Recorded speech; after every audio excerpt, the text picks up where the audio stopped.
Ladies and gentlemen, you're watching, yes, the Yankees Entertainment and Sports Network.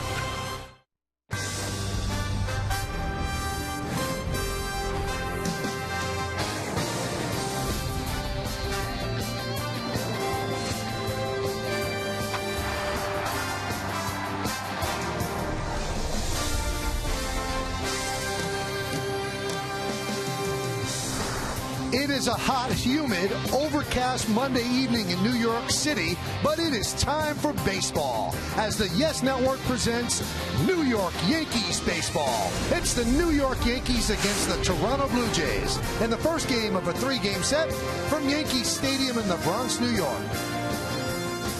Hello, everybody, and welcome to Yankees baseball. Along with Al Leiter, I'm Michael Kay. Hey, it wasn't a great road trip for the Yankees. They went 2-4, but they finished strong. They took 2 out of 3 against the Cleveland Indians. And yesterday, the rubber game of the three-game set, they got great relief pitching from their bullpen, and they also got some clutch hits. They did, Michael, and I'll tell you that Ichiro in the second inning, the Yankees end up scoring 3 runs off of Alda Jimenez, the line drive up the middle. Enough runs early in the game, the 3 runs had some cushion until later in the game, Granderson's 33rd home run of the year, but his 200th career home run, and separated the difference in a 4-2 Yankees win. All right, let's take a look now at the New York Lottery pitching matchup.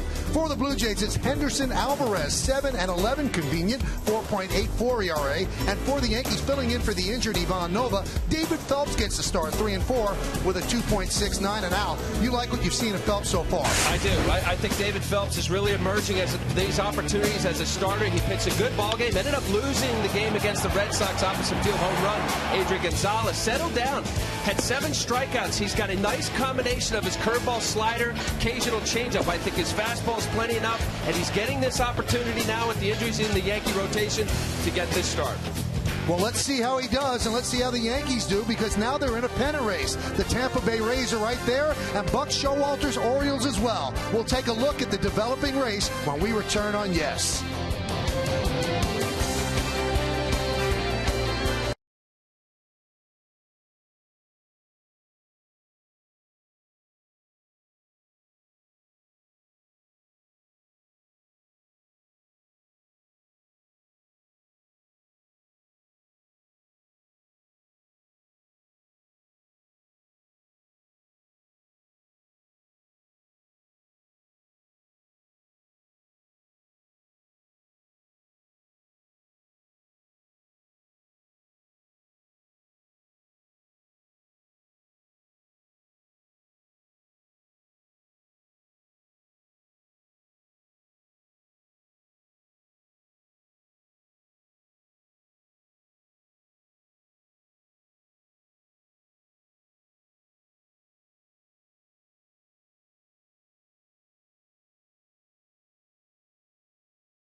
Four games behind the Yankees, although they lost a game and a half over the weekend. The Orioles are 4.5 back. Then you have the Red Sox and the Yankees' opponents tonight, the Toronto Blue Jays.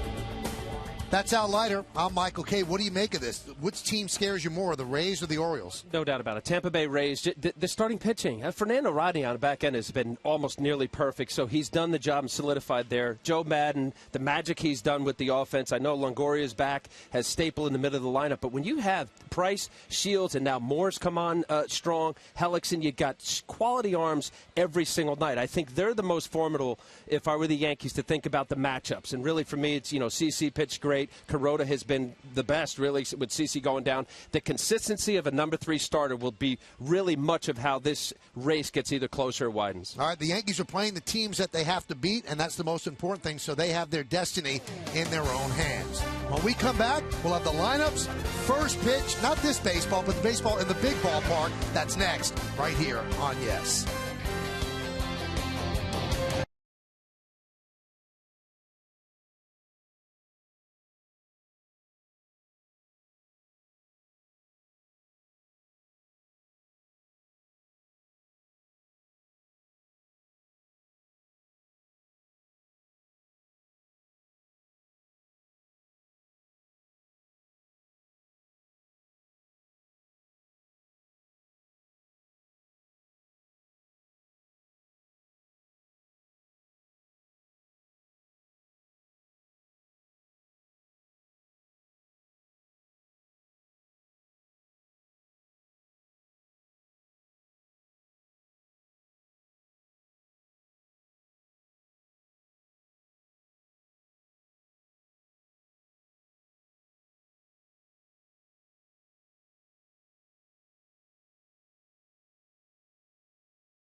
part by your tri-state area Volkswagen dealers. Visit VWDealer.com. By J&R Music and Computer World. And by Turkey Hill, the official ice cream of the New York Yankees. We're going to have baseball tonight. There was some concern earlier in the day. It was raining in New York City, but obviously it is cleared up now, and we have two Olympians ready to throw out the first pitch, Christy Rampone and Sarah Hughes. And both varying degrees of success in getting the pitches over to the catchers, so that means we're about ready for baseball. Did you ever catch a first pitch? I want to say I met both of them and how sweet they were. They were so nervous about throwing out the first ball. And they're Olympic champions, yeah. Showing off the gold. Well, there you go. So congratulations to them. There's Sarah Hughes in the front right there. And also they're representing the Women's Sports Foundation. So good to have them here at the stadium. Well, the Yankees have taken the field, and David Phelps is taking his warm-ups. So why don't we take a look at the Blue Jays starting lineup presented by Bank of America. Rajai Davis is in left field. He'll lead off. Batting second and playing center field is Colby Rasmus. Edwin Encarnacion, the first baseman, hits third. Adam Lynn, the DH, will clean up. Batting fifth and playing shortstop, Yunel Escobar. Kelly Johnson, the second baseman, bats sixth. Batting seventh and catching, Yorvit Torrealba. The right fielder is Moises Sierra. He's going to bat eighth. And batting ninth and playing third base is Adeni Hechavarria. David Phelps, the youngster, is on the mound, and he is filling in for the DL Ivan Nova. 24 games, 5 starts, 3 and 4, 2.69 ERA, 53 hits in 63 and 2/3 innings, more than a strikeout per inning. Like his stuff, there's no question about it. David Phelps is getting an opportunity. Let's take a look at the McDonald's pitcher scatter report. Keep building. That last start, I know it was a loss. Got into the 7th inning, 7 strikeouts against the Red Sox. Good overall stuff. Works fast. Every defensive player behind a pitcher works fast. They appreciate it. Throws strikes, and good late life on his fastball. He'll throw that two-seam fastball in on the lefty that comes back over the inside corner.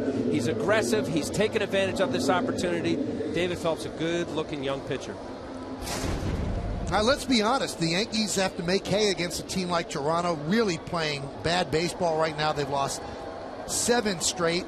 They are 5-21 in their last 26 games, and they've lost 6 straight series. So the Yankees have to do some damage against a team like this when they know that the Rays are in Texas playing the tough Rangers. So a chance to build on their 4-game lead. Rajai Davis digs in. Phelps is ready. And let's do it here in the Bronx. The first pitch is a strike, and we're underway. Well, with that said, Michael, there's no question about it. The Yankees would like to make some hay here. Yes, the Toronto Blue Jays, I'll tell you, early in the year, I just was excited about. That one is driven to center field. Granderson is there. He'll make the play for the first out. How they started out, and it comes down to injuries, and we'll talk about it tonight. They've had several key players that have been injured. See a little Grandy cheering on the bleacher creatures. And it really has cost them an opportunity to stay with the Yankees and the top of the division. They've lost about 60% of their starting staff. It's been a tough go for the Blue Jays, who had high hopes this year. Starting with that Brandon Morrow loss, Michael. Here's Colby Rasmus. 1 hit in his last 19 at-bats. Foul back.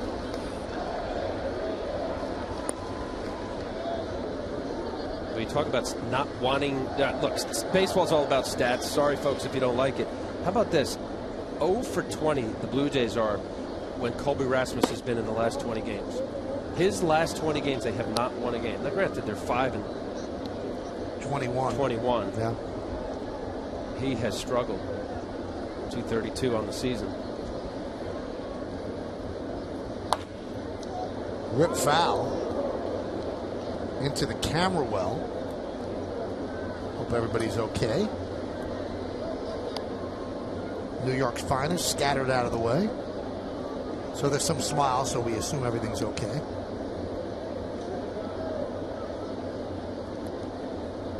Count 1 and 2.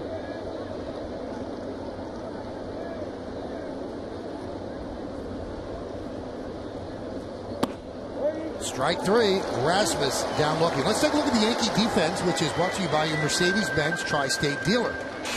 In the outfield, Raul Ibanez, Curtis Granderson, and Ichiro Suzuki. That's left to right. In the infield, Eric Chavez, Derek Jeter, Robinson Cano, and Mark Teixeira, third to first.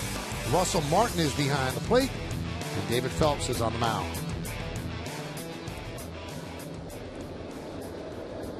Here's one of the bright spots for the Blue Jays. Look at the numbers. He has had a breakout season. Edwin Encarnacion. Good breaking ball strike. That's putting it mildly, Michael. There's no doubt about it. What Edwin Encarnacion has finally figured out.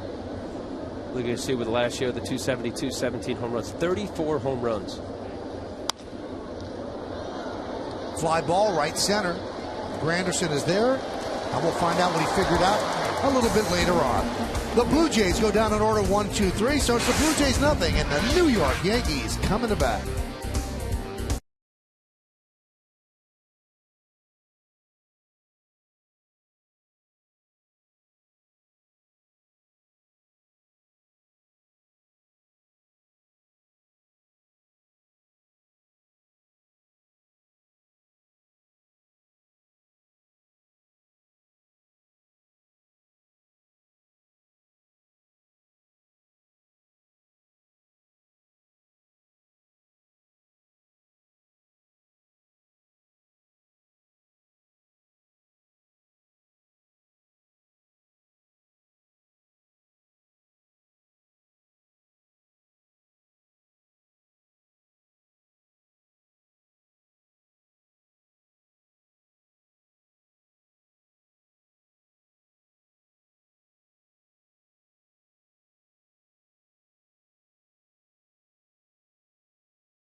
And this will face Henderson Alvarez. The captain, the shortstop, Derek Jeter, leads off. The DH, Nick Swisher, will bat second. Batting third, the second baseman, Robinson Cano. At first base, Mark Teixeira will clean up. Batting fifth, the center fielder, Curtis Granderson. Eric Chavez, the third baseman, bats sixth. Batting seventh, the catcher, Russell Martin. Raul Ibanez at left field will hit eighth. And batting ninth and playing right field is Ichiro Suzuki. Now, the Blue Jays got rained out yesterday against the Orioles. This was supposed to be Ricky Romero's start, but Alvarez was going to start yesterday. He's moved to today.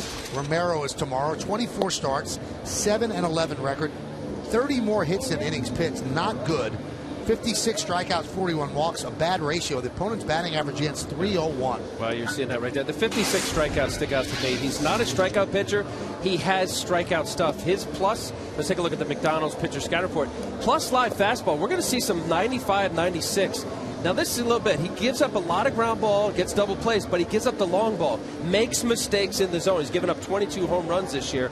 You talk about a rough August. He's 0-4 in his last 4 starts. August, a 7.29 ERA. Young pitcher, 22 years old, as I said, and makes mistakes in the zone. Could be a dangerous combination to this Yankee lineup. Been a tough year for John Farrell, working through the injuries, but no one wants to use injuries as an excuse. Derek Jeter was 10 for 28 on the road trip. And he takes a strike yesterday. Derek had his 6-game hitting streak snap. He was 0 for 5, which is rare, but he did pick up an RBI groundout.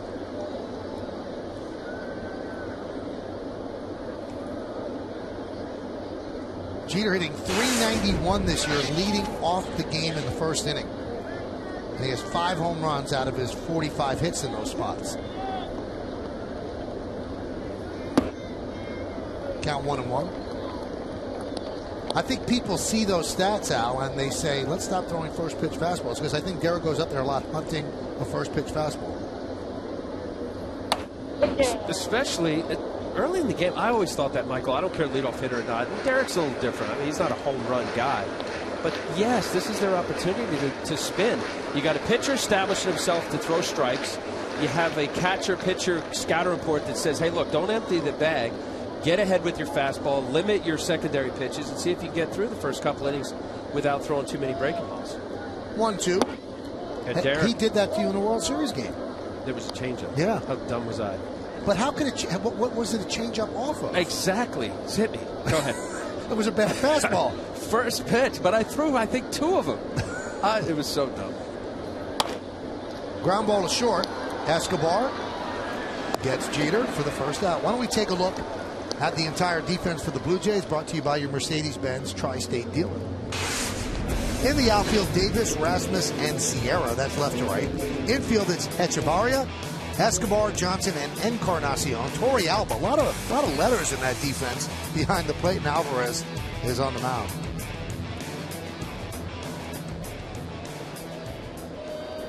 Here's Nick Swisher. Nick had a very good road trip. 9 hits and 21 at-bats. And he really has taken a liking to this number 2 spot in the lineup. Hitting .278, 19 homers, 73 runs batted in.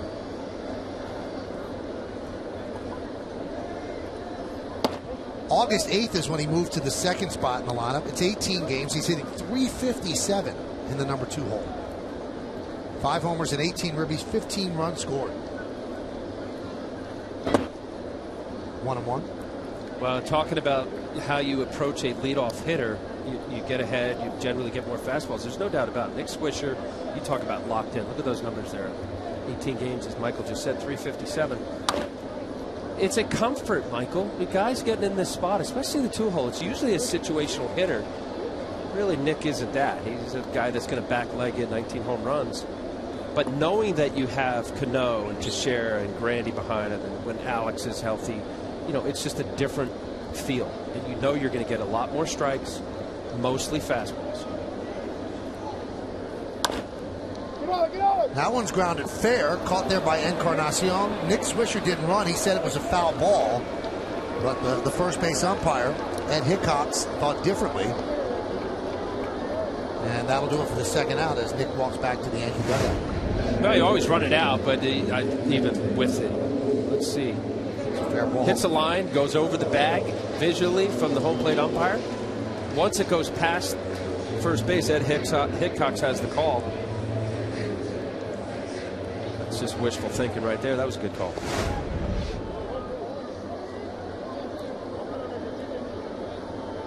And the call is the home plate umpire's call before it crosses first. Once it goes past first, then it becomes the base umpire's call.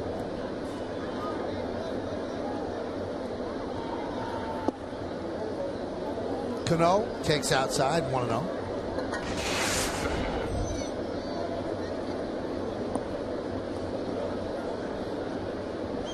Cano started to come back toward the end of the road trip with a 4-game hitting streak.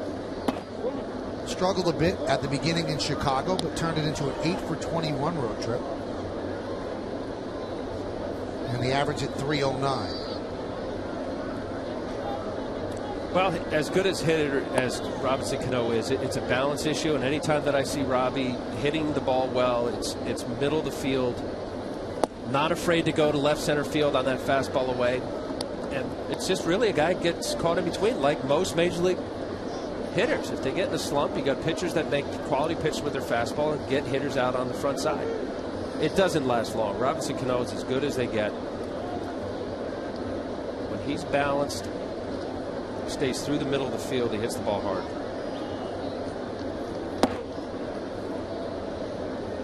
Let's check out the game time weather presented by Bigelow Tea. 77 degrees, 78% humidity, 12 miles per hour is the wind. It's cloudy, and there are isolated thunderstorms in the forecast. We'll try to stay away from those, Al. Well done. Thank you. The 3-1 to Cano. That one's driven deep to right center field. There it goes. See ya! A solo home run into the Yankee bullpen, and the Yankees lead 1-0.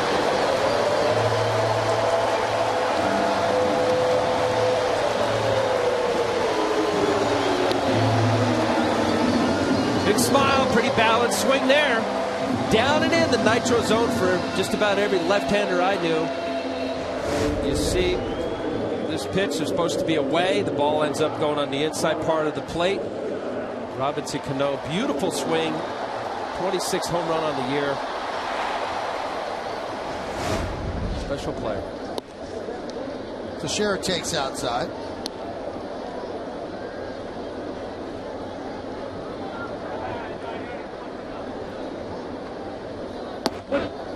And a strike.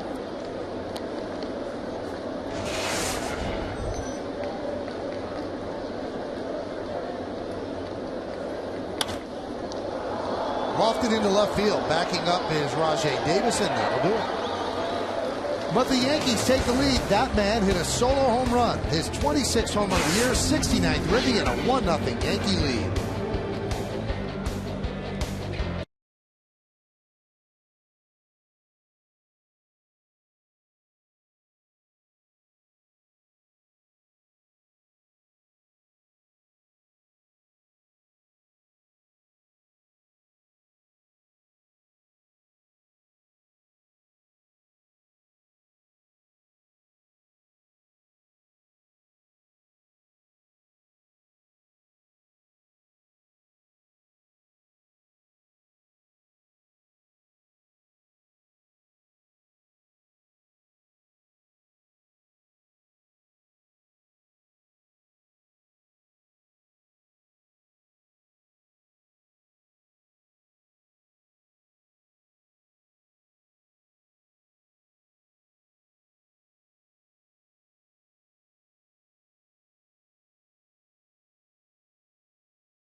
Well, injury plague, we talked about it. Many of their major starters have been spending a lot of time on the disabled list. Brandon Morrow, Sergio Santos, Kyle Drabek, Jose Bautista, big loss. Right on down the line, big problem for the Blue Jays this year. Power and speed. Rajai Davis, second in the American League in stolen bases between Bautista and Encarnacion. You get a lot of home run balls.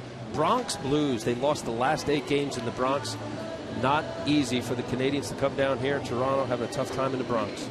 Tell you what, Al, the Blue Jays have been awful on the road overall. They're 25-40 on the road, so 15 games under 500 away from Rogers Center. And they're 1 game above 500 at home. Here's Adam Lind. He's going to lead it off. So David Phelps has a 1-0 lead on the strength of Robinson Cano's solo home run.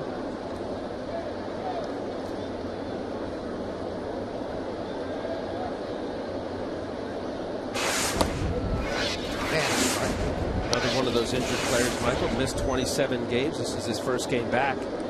He's had a back problem, and that was the reason why they sent him down and also put him on the DL. Nice player. If you remember a few years ago, he had numbers similar to Albert Pujols. Batted over 30, 300, over 30 home runs and 100 RBIs.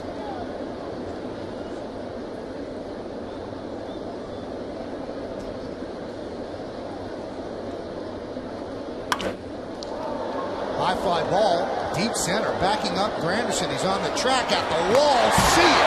Tie game. Lynn goes yard, 1-1. That is his 8th home run in 90 at-bats here at the new Yankee Stadium. No visiting players had more. Victor Martinez has 9. Russell Branyan also has 8.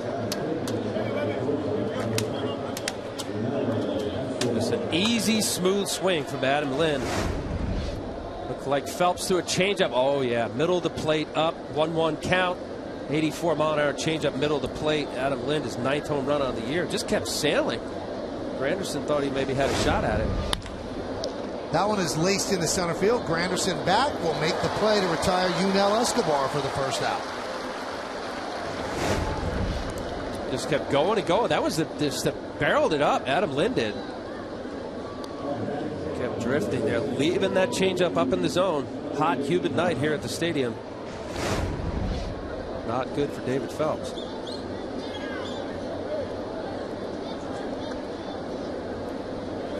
Ninth home run of the year for Lind, his 28th ribby.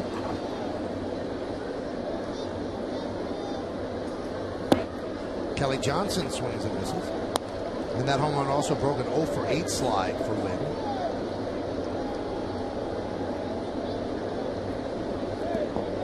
Has not had much to smile about this year. Count 0-2 on Johnson. Johnson got off to a great start, but now he's hitting .222 because he's hit 169 since the All-Star break.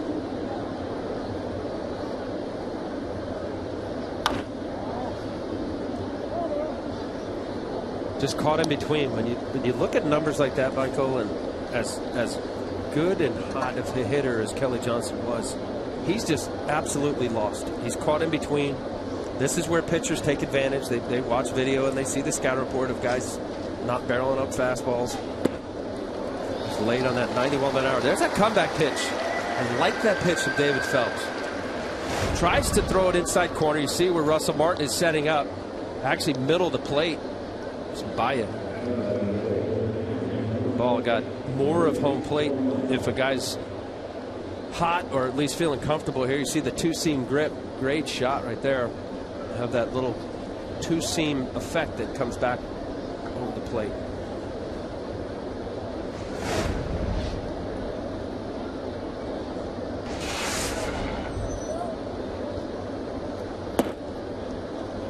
Pitch is high to Torrealba.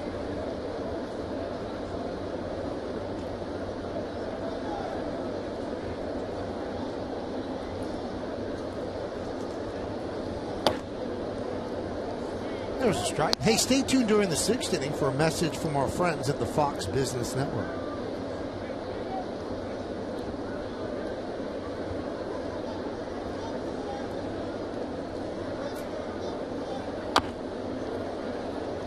Fouled off near the plate. 1-2.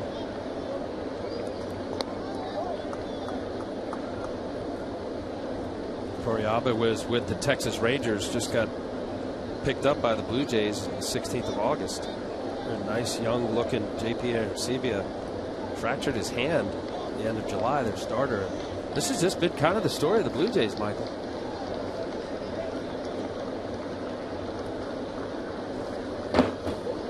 Did he check? No, he did not, so he goes down on strikes. So Phelps bounces back from the Adam Lind home run, but that home run did tie the game as we go to the bottom of the 2nd, and Granderson leads off.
The American League East team will give the Yankees the biggest challenge down the stretch.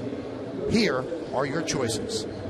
Is it going to be the Blue Jays, the Orioles, the Rays, or the Red Sox? You can text your vote to 42951, and standard text messaging rates apply. You were singing the praises of the Rays when we opened the game. I mean, the Orioles have been a great baseball story, along with the Pirates and even the Indians early on. But I mean, is that only a half game? I know. More than the Blue Jays, more than the Rays. So yours, the Orioles pick? I didn't say that. I don't want to influence the vote. Why not? It's not my job. My job is to interpret the vote. Rays have the pitching, Michael. But do they have enough hitting? They have. They've done it with smoke and mirrors for the most part. All the different moves and lineups that Joe Madden has had. Babies everywhere. We have to send out congratulations. Yes. Yankee reliever David Robertson and his wife Erin. Erin actually did the work today, gave birth to Luke Joseph. And David is actually in the ballpark tonight, ready to pitch. He pitched yesterday, and there he is with the baby born this morning. And he is a happy papa. Erin is great, and Luke Joseph is great as well. So congratulations to them. And a buddy of ours, Tim McCarthy, we both know him for years. His wife, Colleen, gave birth to a baby boy, Jack Dennis McCarthy. And he named him after my son. Isn't that great? And what's really great for Tim, and Al knows this, here's the 2-2. Tim has 3 baby girls. Yes. One after, and he would have had 17 baby girls, and they would have still kept trying for the boy. So now Colleen breathes a sigh of relief, and they have the boy, and everybody's great. So congratulations. Ground ball to second.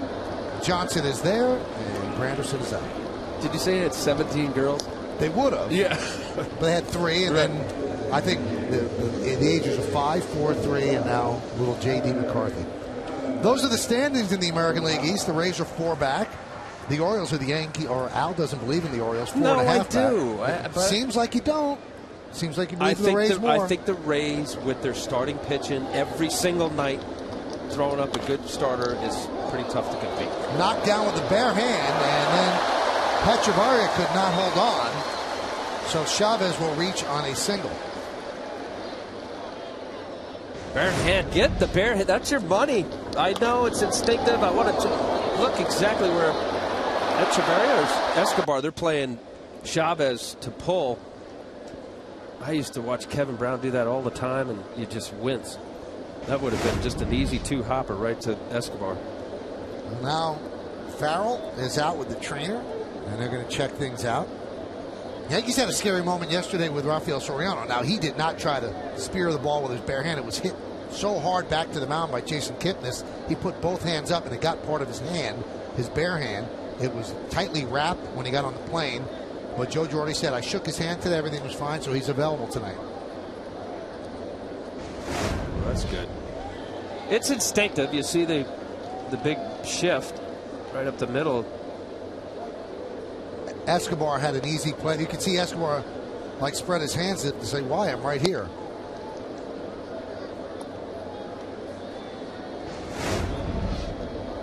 Did you ever try to do it? No. I always took your bare hand out of the way. Not only I took my bare hand out of the way, I had guys that got paid a lot of money in the middle infield that were slick fielders. I got out of the way of balls that I knew that I could have messed up, that I would just let them field. Even with your glove? Yeah, just slightly left or right of the pitcher's mound. I knew that, I got infielders, middle infielders, good defenders. Let them field it. How often do you see? Now, that was just not smart to put your pitching hand up. You see a pitcher deflect it, and the middle infielder was right there to catch it. Well, we saw a veteran earlier this year, Andy Pettit, do it. And his hand was actually vibrating and had to leave the game at the end of that inning. It's just instinct, I guess. Russell Martin drives one to right field. Sierra back. And he puts it away for the second out. So Martin hit the ball hard, but Sierra tracked it down. Been one of those years for Russell Martin. That is, it's true. I mean, I know his batting average is down, and he hasn't hit nearly as well as he'd like. The 237 coming in today. Hard hit balls or outs. No, he was hitting 196. Oh, is that it? Yeah, he would kiss you if it was 237. Ibanez is hitting 237. Shift is on for Ibanez. One infielder on the left side. And there's a strike.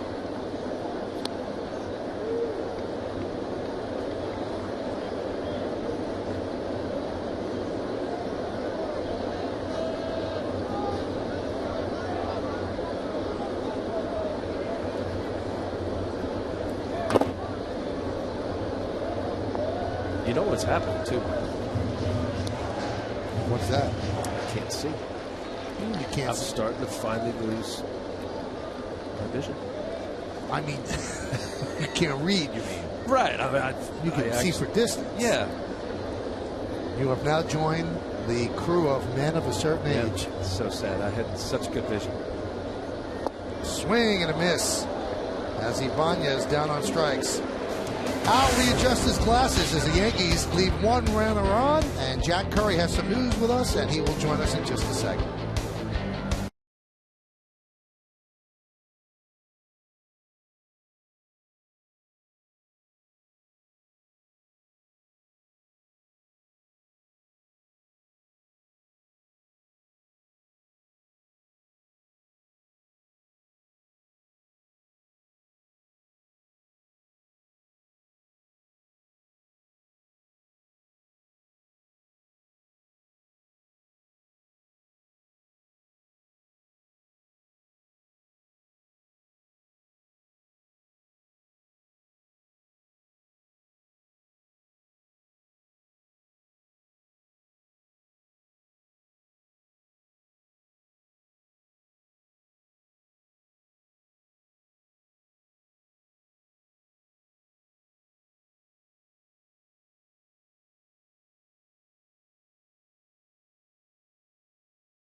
Now we come into the booth where our very own Jack Curry joins us. And Jack, Al was very anxious to show you what his glasses look like. I know, he's getting old. Yeah. He's Walgreens. Those over-the-counter jobbers? Right, about $12. They do the job. Yeah. What are they, 1.5, 2.0? Do you know? 1.5. 1.5. It'll be 2.0 soon enough. We go to the third inning. David Phelps is on the mound. Now, there's a couple of pretty decent pitchers in baseball that come from Notre Dame. Jeff Samardzija of the Chicago Cubs, and he played football at ND as well, was a good wide receiver, and David Phelps. And Jack, because you're an intrepid reporter, you called up his coach at ND. His former coach is not at Notre Dame anymore, but Dave Schrag. He coached David from his sophomore year on. Had some very interesting things to say about him. It was almost similar to me to what Girardi said about Phelps from 2011 to 2012, because when Schrag took over, Phelps was in his sophomore year. Said as a freshman, really didn't pitch that much. Maybe had 3 or 4 starts. He walked into Schrag's office and said, I'm going to make the rotation this year. I'm going to be on our rotation. Not only was he in the rotation, he ended up being the ace of the staff. Kyle Weiland, who pitches for the Astros, was also on that staff. And Schrag said the determination that this kid showed really stood out to him. So he's not surprised he is where he is. Not surprised. He said the evolution of him as a pitcher, when he watches Phelps pitch right now, he says obviously his changeup is better, his curveball is better, but he laughed when he talked about the fastball that Al was talking about before. He said he had that fastball at Notre Dame. He said he would dominate opponents. And he mentioned a couple of games. There was a Georgetown game he talked about, a Mount St. Mary's game that he talked about, games where he said Phelps just went out there and dominated. And he talked a lot about his determination and his personality. And Joe Girardi mentioned that to me about a week ago, how he saw Phelps as being a different player this spring training than he was in 11. That one is tapped back to Phelps. He fields. One away. You know, it's interesting. Girardi paid him the ultimate compliment yesterday, talking before the game against the Indians in Cleveland. He said that Phelps reminds him of Ramiro Mendoza. He said what he's done for the Yankees, start, short relief, long relief. He said every place we've put him, he's succeeded. And all of us either covered those teams or were around those teams or remember those teams. Mendoza, I always felt, was as underrated as anyone because of what you just said. He gave Joe Torre so many options. He could get 1 out or he could get 12 outs on any given day. Here is Adeiny Hechavarria. There's a strike. It's interesting when you watch Phelps because all the guys we have up here, Jack, Al, O'Neill, Coney, they've all, and Kenny, they've all raved, and even John Flaherty, everyone, I guess, has raved about David Phelps. That they like it. Now, you look at him, you know, we didn't play like you did, Al, he doesn't throw 98 miles an hour, but you guys all rave about it. You know, and I'm listening to you, Jack. He's 25 years old. He won the minor league spring training award. This guy was the pitcher of the year for the Yankees a couple years ago. There's an element to your mindset when you get these opportunities in big league camp. You get sent back to the minor leagues. That's what his coach was talking about, the determination. There's a look that I like about David Phelps. And you're right. When you rate him out, you don't say, wow, 95 to 100. Curveball's nice spin. He's a 4-pitch pitcher. There's a lot that you like about him. Simple delivery, but that look and probably what the coach was telling you and what Joe Girardi's saying, you got a guy that's determined, I have a chance, and I don't want to mess it up. And if you think about the people that he leapfrogged, Jack, I mean, Dellin Betances was supposed to be here before him. Manny Banuelos was supposed to be. Adam Warren, DJ Mitchell, who's since been traded. Brackman. This guy really, he jumped over a lot of people. I asked Brian Cashman that a few days ago. I said, did you expect this out of David Phelps? And he said, to be honest with you, exactly this? He said no. And he brought up exactly what you said. Banuelos and Betances were the glamour guys. They got more attention. Warren was supposed to be ahead of him on the food chain as well. Grabbed there by Cano, but Hechavarria will reach on an infield single. I should have said pitching chain, not food chain. But Al, to your point, the Scranton pitching coach, Scott Aldred, talked to him earlier this season. And he said the same exact thing, that Phelps needed to believe that he could get here and succeed. He doubted it. And until he believed that he could come here and have the confidence and attack pitchers with all 4 of his pitches, attack batters, he wasn't going to succeed. I watch a guy now who I said, he believes he's going to get the next guy out. Runner on first, 1 man out. We're in the third. Al Leiter, Michael Kay talking with our colleague Jack Curry here in the booth. And back of the order, or top of the order, is Rajai Davis against Phelps. Fouled away.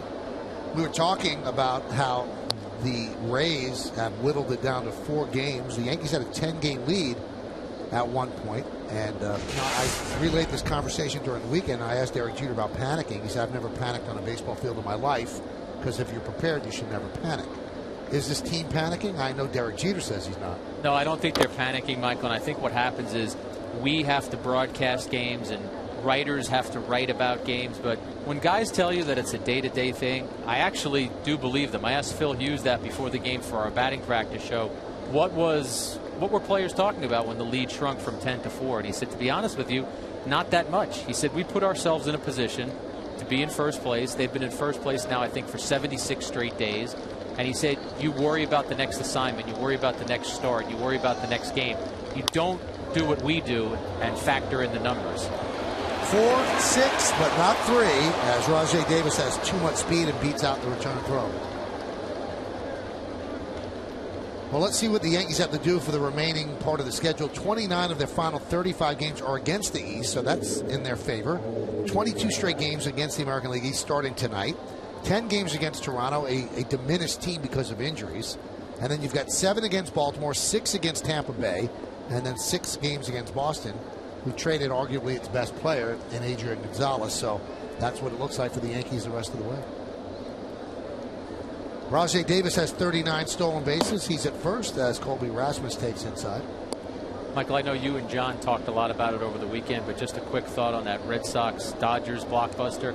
I was talking to some AL executives in the last 36 to 48 hours, and one of them repeated, he called it a miracle that the Red Sox were able to shed all of that salary. Now, on the flip side, they've got to do something with the savings, and the Boston fan market, they're going to want a winner again soon. But for them to be able to move that much salary, for what amounted to right now, one productive player, because Al, your guy Josh has not been productive, and Crawford is injured. They're getting Gonzalez, but Red Sox moved a lot of money, and I don't think people would have believed they would have been able to do that. But I think potentially, and you're right, Josh has not performed the way he has in the past. Rasmus rips one foul. But there is the whole, you're at a new place. It's definitely dysfunctional right now up in Boston. There's a lot of disgruntled players and people, and right on through just everything that's gone on. It is a mess. And to have some of the players that weren't happy to be gone, and yes, the Red Sox being able to unload $250 or $270 million if they do something with it, it's win-win both sides. And this was the perfect storm. You could not, I don't believe, Adrian Gonzalez, even in that same trade, in the wintertime would have been had the way they were able to dump the salaries. Right, because the Dodgers, look at the Angels. They put Los Angeles in their name. They want those Dodger fans to come to their games. The Dodgers are competing with the Lakers. They're competing with the Clippers. They're competing with USC football. Those new owners, look at the moves they've made. They re-signed Ethier. They go out and they make a trade to get Hanley Ramirez. They add Joe Blanton. They get Victorino. Claimed Cliff Lee on waivers. Wanted to get Carlos Lee. They're trying. Here's the trade, and here's the part I don't understand, Jack, and I've been asking a lot of people. Okay, so L.A. took on all the South, which is mind-boggling that happened. But what's more mind-boggling to me, how did they get 2 top prospects? Why would the Dodgers say, okay, we're going to take 270, and you can have these 2 great pitchers that we think highly of? Why did Ned Colletti, the GM, do that? It's a great question, and I think Al hit on it. I hit on it a little bit. I don't even know that they care so much about the money. I think these new owners are valuing their franchise at a certain number and saying, our payroll probably should have been higher. Here it is higher now. We want these players. They didn't mind giving up a couple of pitching prospects. $2.1 billion, Michael. I They get pay it it for the team. But and this is how close this pitch was. That ball was a little off the plate. Now, you see right there Russell Martin pull his glove back? That tells me it was a little off the plate. 2-2 count. But I think that if you said to the Red Sox, we're taking this salary, we're not giving you any great prospects, they'd still make the deal. There's strike 3. He got that call, so David Phelps gets the final out of the 3rd. No runs a hit, no errors, 1 man left. Jack's going to stay with us for the bottom of the inning. It's a 1-1 game.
Yankees Baseball on Yes is brought to you in part by 5-Hour Energy, when you got to get stuff done. By the professionals at your Tri-State GMC dealer, and by Dunkin' Donuts. America runs on Dunkin'. Al, you have one of those sponsors, don't you? Right in your hand right now. Yes, I do. Yeah, and it's getting you right through this household, a little 5-Hour Energy cup. All right, so Ichiro Suzuki will lead off here in the 3rd inning. Yankees and the Blue Jays are tied at 1. Ichiro was 4 for 20 on the road trip, and the Lincoln scoreboard shows the 1-1 game. Each team with 2 hits. And the pitch is outside. You know, Michael, we have the opportunity in the job that we do. We're fortunate enough to be able to go into the clubhouse before games. Fans never get to see that. I'm telling you, when you see Ichiro before the game, he lines this one to right here, you would think that he was a gymnast. With the amount of stretching that this guy does in the clubhouse before the game, and it's not 5 or 10 minutes. It is an exhaustive routine of stretching that he undergoes. We always see him before he gets to the plate, too. He does that stretch, but he has a process that he follows and a routine that he follows, right down to lying on the rug in front of his locker and doing all of his stretching. You know what? That reminds me of when I first got signed with the Yankees, went down to Instructional League, and the Hiroshima Carp were there. And the work that we would do, the Yankees farm team, or all the prospects, after the long day of workout, this whole team would go out in the parking lot and swing the bat for about an hour, and running in the parking lot. Colby Rasmus puts away the fly ball by Jeter for the second out. Tell me about A-Rod today, Jack. He took some grounders and really looked like he was intensifying his workout. It was a strenuous workout, Michael. He had the glove, obviously, on that fractured hand, so he is making progress. He ran the bases. I mean, he was doing his Ichiro version because he was sweating when he was done running the bases. I tried to cut him off as he was heading through the dugout, and I said, what's the latest? And he said, listen, I've got to go hit. So he was heading to the cages underneath. Asked the Yankees right before first pitch if there was any further update because he was supposed to get a medical evaluation. They said Joe Girardi is probably going to handle that after the game. So we don't know, but obviously it's getting closer because he's accelerating his workouts, and I'm sure we'll talk about that during the postgame. We'll have an update for you. So that would mean we also don't have an update on the examination of Pettit. Same thing. Girardi said that Dr. Ahmad would be getting to the ballpark closer to game time, but I think both of them have made progress, and it seems optimistic and positive that we will see them back and see them soon. Pitches upstairs in the count 2-1 as Alvarez turned his back on home plate. Yankees also made a trade today, right? They did. They picked up Steve Pearce. He's a guy they think can help them against lefty pitching. And Michael, he's been a well-traveled guy this year. Started out with the Twins. Then he was a Yankee minor leaguer. Opted out of his contract because the Yankees didn't call him up. Went to the Orioles. Ended up in the Astros. But the Yankees like him. They like what he can do against left-handed pitching. You see the numbers there. His OPS against left-handed pitching is over 830. So they see him as a guy who can provide a little pop, and he will be added to the roster tomorrow. The corresponding roster move is to be determined. Yankees go down in order 1, 2, 3. Jack, great to see you, and we'll see Jack on the postgame. We'll have further information on A-Rod and on Pettit. We go to the fourth inning. Blue Jays 1 and the Yankees 1 on Yes.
Who are the 3 active major league players with 2,000 or more hits and an average of 320 or better?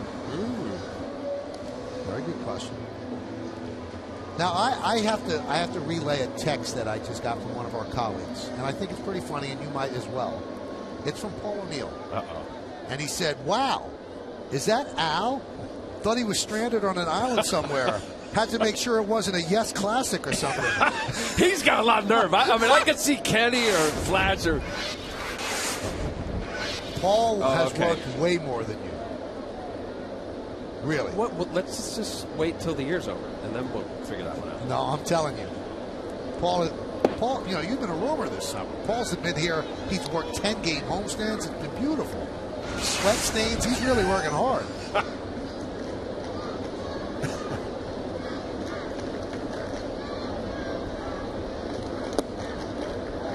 Do a live shot from Bayhead. You're having a good time out there in the summer. very, very lucky. We're lucky to have you back. Thank you, pal. The 1-1. Foul back 1-2. It's Encarnacion, Lynn, and Escobar here in the fourth inning. A 1-1 game. David Phelps making a start in place of the injured Ivan Nova. They're not that concerned with Nova, who's on the DL with a sore shoulder, really, inflammation in the shoulder, but they don't think it's anything serious, and they just shut him down for about a week. Perfectly placed as Cano. One away. Follow the Yankees with the MLB.com @BAT12 app for your iPhone, iPad, Android, and Windows Mobile. Get live audio, pitch tracking, video highlights, and more. Text at BAT to 31826, or you can visit Yankees.com for details. Never got a chance to say what Encarnacion has done better this year. Well, tell us now. You have a chance. Well, I was hoping there. A little ground ball to Cano. Dwayne Murphy is the hitting coach for the Blue Jays, and even it goes back to Cito Gaston of not allowing the hitters to be too patient or not aggressive. And there's a fine line between pull hitters and guys that can identify a pull hit. Pull hit isn't just to left field in Encarnacion's case. It's also center, left center. And what he's done direction, Michael, this year is, especially in 2-strike counts or deeper in the count, he's got more hits to center field than he does left field. And most of his career, he was a helicopter swing, and he would pull everything. The number was off the chart of pulling balls to left field. So when you have 50% of his hits to center field in Encarnacion this year, 43% left field and 27 right, he has now identified more of middle of the field. Yes, he's still pulling. Not like Batista. Batista's still major pull. It's enabled him to stay on the baseball longer. He's getting more home runs to left center, and it's made him a better hitter. Certainly much better with the barrel through the zone and hitting for power with the 34 home runs. And the Blue Jays made a good move. They signed him to an extension before he had this real big year, so they're going to get a little bit of a bargain as that one is lined out to Ibanez for the second out. So 2 down, and that'll bring up Yunel Escobar. And it's such a fine line. I know, with the Yankees, talking about Teixeira, there was a little period of time earlier in the year, trying to go the other way and, kind of abandon that because, hitters are who they are. If it's a matter of back leg and what I would call back leg, guys that can be 25, 35 home run guys, they're going to pull, especially in half. Ground ball to Chavez, and he gets Escobar for the final out of a 1-2-3 inning. So Phelps retires the Jays in order. We go to the bottom of the fourth, and Cano will lead it off.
Quit line quiz. The question, who are the 3 active major league players with 2,000 or more hits and an average of 320 or better?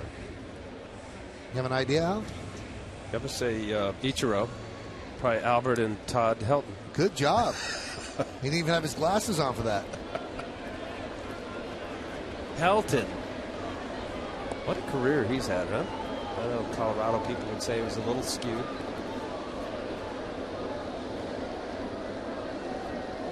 He played where the games were. Yeah.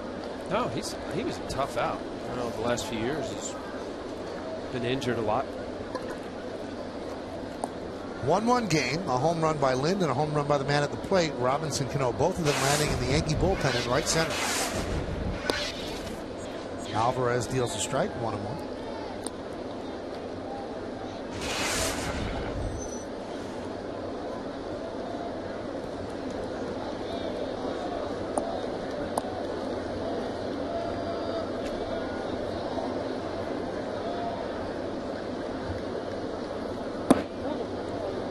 And the count 1-2.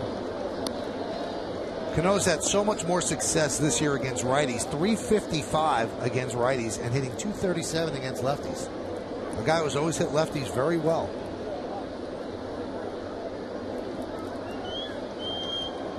And the 1-2. 2-2.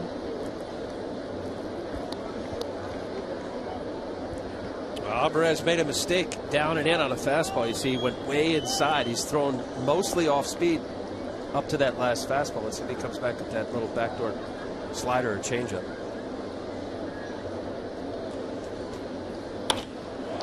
High fly ball, deep right, going back Sierra on the track at the wall. See ya! The second home run for Cano. And the second Yankee run as they lead 2-1.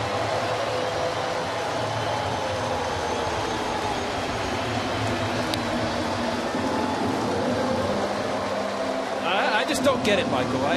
You got a guy in Cano as hot as he could be and as good a hitter in baseball. Missed with a fastball in. He already hit a home run into the Yankee bullpen. Another fastball up and in. He pulls his hands in nicely. The previous home run in his first at bat was a fastball down and in. You're flirting with danger. You have the short porch in right. He had Cano thinking off speed and then the fastball in. And I know it's about execution. And I know that good hitters like Cano will hit a mistake. I just don't see the reason why he came with that fastball. And in the scouting report, here's a guy, Henderson Alvarez, who's given up a lot of ground balls. Now here's a Coors Light cold hard blast that Al's talking about. I mean, just beautiful. Look at the swing, just out front, through the zone. Good pitch, not a great pitch. Good pitch in the sense that he did get it on the inside part of the plate. Now, Mark Teixeira is flexing his left leg as the Yankees come out to take a look. Mark Littlefield and Joe Girardi out there. And Teixeira assures them that he's okay. See, we got off the back foot here, Michael? Oh. I don't know. Maybe a cramp?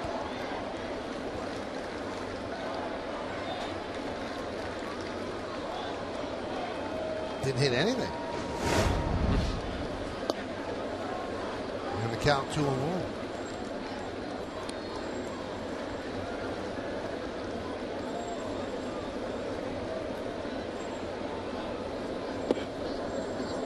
Three and 1. It's a peculiar way, maybe on calf. Just rotate on the backside and maybe had a little cramp. So Teixeira works a walk.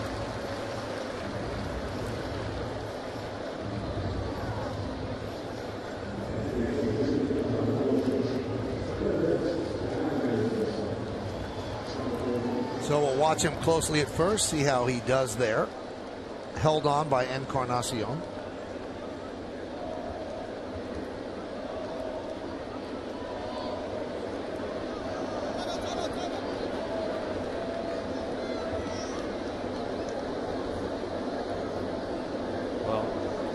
Girardi just making sure, base hit to right center. He's got to scoot to third base.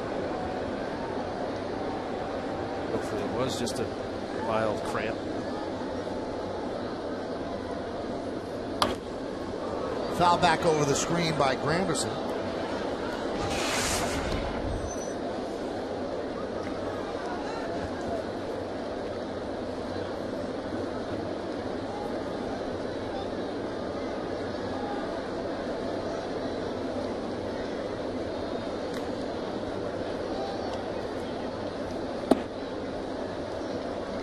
Count 1-1. Yesterday, Granderson hit his 200th career home run. And his 98th with the Yankees, and it was a home run where Granderson put his head down, thought he had hit a fly ball to right field, but it carried at Progressive Field, and it gave the Yankees a bit of a cushion in a game they won 4-2. There's a strike, 1-2. Granderson's had a tough month this August, 17 for 82, that's 204.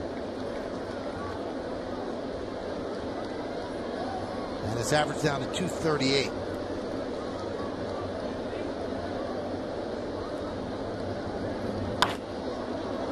Foul ball. Take a look at Granderson's reaction when he hit the ball. That's not styling. No, not at all. You know what? It's such a. There are pitchers that would rather give up that home run than a ball that goes into, the upper deck. And those bothered me way more. You thought a guy who didn't get it just got enough to get over the wall. High fly ball center field. Erasmus back, still back, and he'll make the play. And the second out as Teixeira heads back to first.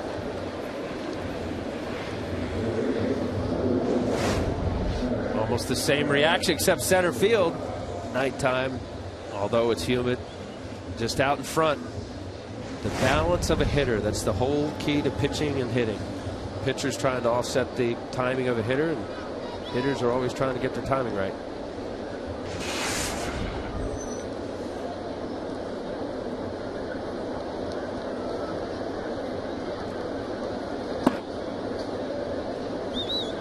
Count 1-0 to Chavez.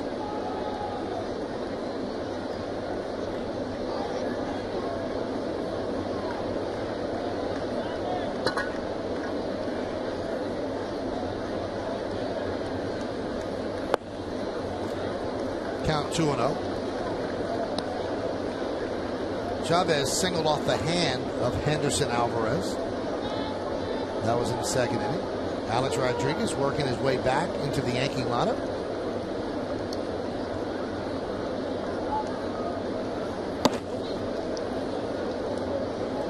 People talk about Alex and the superstar making all the money. This guy really lives to play baseball. He loves the game. He goes home and watches games on the West Coast. It's killing him not to play. Hey, he's a baseball player right from day one as a little boy. Base hit to left field. Well, what a nice job Eric Chavez has done holding the fort down at third base. Great utility. I mean, here's a guy in his own right, all-star player with the Oakland A's for many years. Great defense. More than doing his job filling in for Alex Rodriguez right now at third base.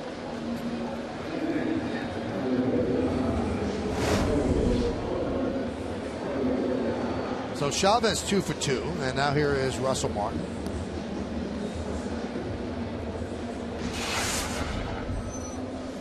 Talking about how nice a job Chavez has done in August, Michael. 381 month of August.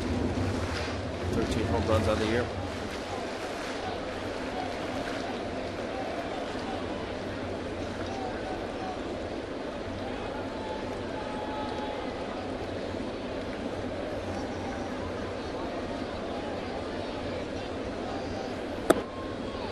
Pitch outside to Russell.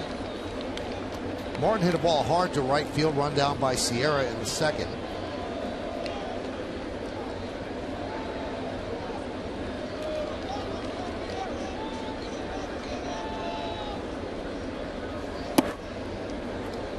Got the fastball by him, 1-1. Martin hits 182 against righties this year, 233 against lefties. And as strange as this sounds, he's had a decent August. He's hit 219 in August. That's how poorly he's hit all year, because he's at 195 overall. So 219 has actually been a good month for Russell. He desperately wants to get over that 200 mark.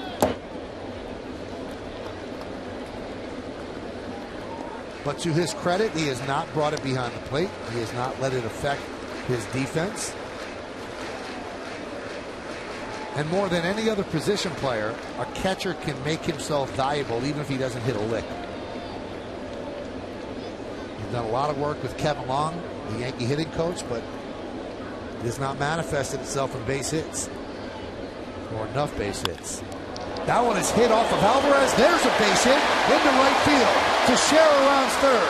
He is going to score, and he looks like he's hobbling as he crosses home plate. It's an RBI single for Russell Martin, and it's 3-1 Yanks. Hot smash off Alvarez's, looks like his left foot. Ricocheted out in the outfield. Now you watch Teixeira, Robbie Thompson, the third base coach. You see him hobbling. He's got a calf or something. He didn't think he was going to go. That ball was out in no man's land. Just hobbling home. Easily get home plate. Yankees' third run. There's definitely an issue with that calf, the way Teixeira was running. Now it looks like an ankle issue. Got him square, I think. Well, they're checking him out again right along first base. He's already been hit on the hand by Chavez, now hit off the leg by Martin.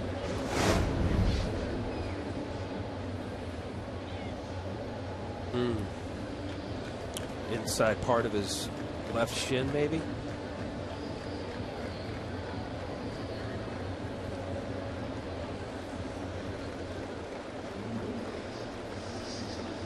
Pitcher's so vulnerable. You've got a delivery if you're not square to home plate. Well, that will do it for Alvarez. They will call on Laffey, Aaron Laffey, and Alvarez black and blue and trailing 3-1.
T, and he brings in C. It is Aaron Laffey. I'll tell you what, this is something that Farrell's had to do much too often this year, Al. Have you ever seen a team banged up by injuries like that? I mean, one after the other, and all important players, it seems like. I'm sure we could probably rummage the stats and the history, but this has been a real tough time for the Blue Jays. I mean, when you think about 3/5 of their rotation lost in injury after Brandon Morrow now. Who knows what's going to happen with Henderson Alvarez, but can't be good. Third baseman, star outfielder, one player after another. A guy you bring in as a closer hurt.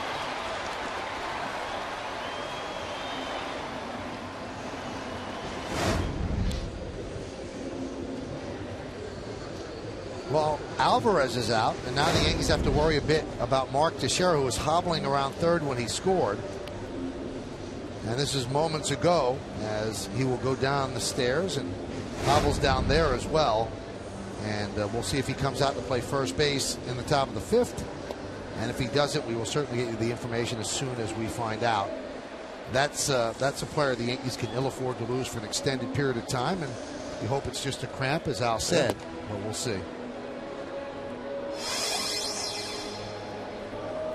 So Laffey, of course, will have as much time as he needs to warm up when you replace an injured pitcher. You take your time.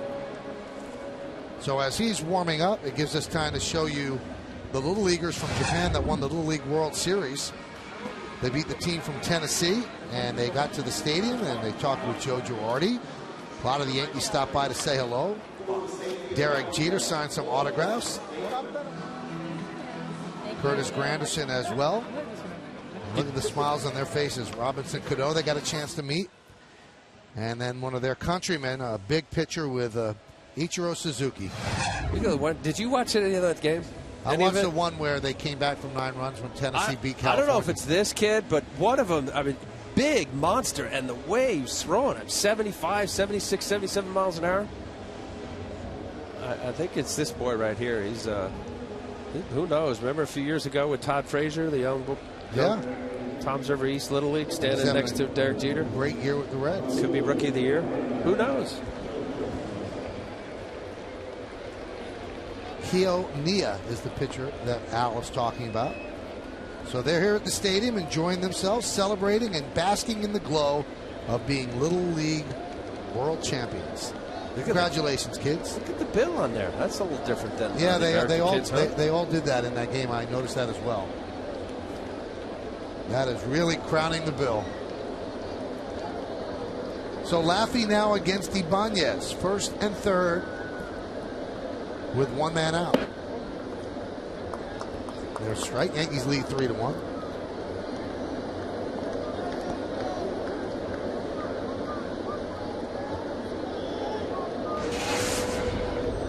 It makes sense that Farrell would go with the lefty because the Yankees have a very lefty-leaning lineup in there.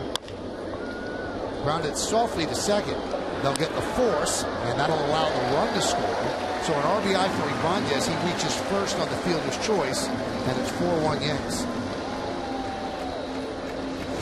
Good.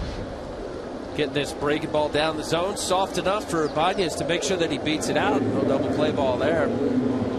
Good takeout. Aggressive slide from Russell Martin. Yunel Escobar getting out of the way.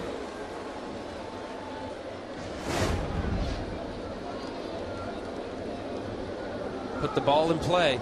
Fielder's choice, productive outs, moving runners. Ichiro bunts, and bunts foul.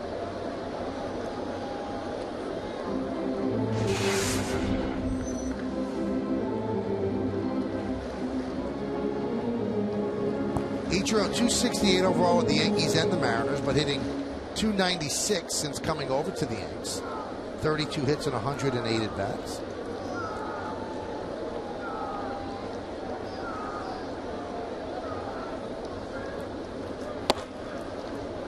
Late on that pitch, count 0-2. Aaron Laffey, if Yankee fans remember, last year pitched a little bit for the Yankees, went 2-1, then went up to Seattle. So Ichiro was Aaron Laffey's teammate. Veteran left-handed pitcher, not going to overpower you with stuff. A lot of off-speed. Squibbed out toward third. Hechavarria gets rid of it quickly to get the speedy Ichiro for the final out.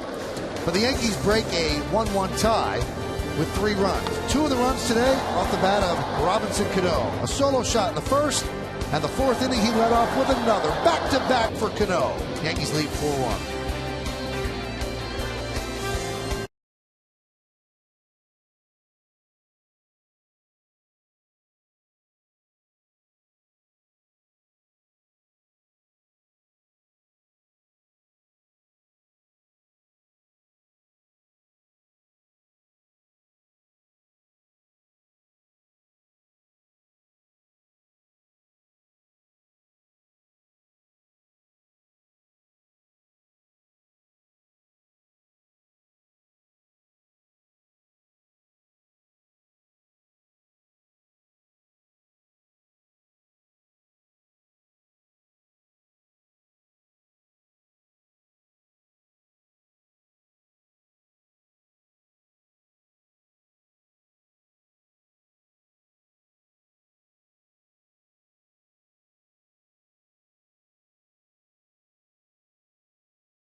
team. Now, Teixeira has left the game. We don't have any information on the injury, but Eric Chavez has moved from third to first, taking over for Teixeira, and Jason Nix taking over at third for Eric Chavez.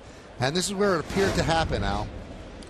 Well, it looked rather benign. He just foul ball. We thought it hit off his shin, but obviously it didn't. And just that little step there, felt some discomfort. Obviously, we're not going to speculate. We're not sure.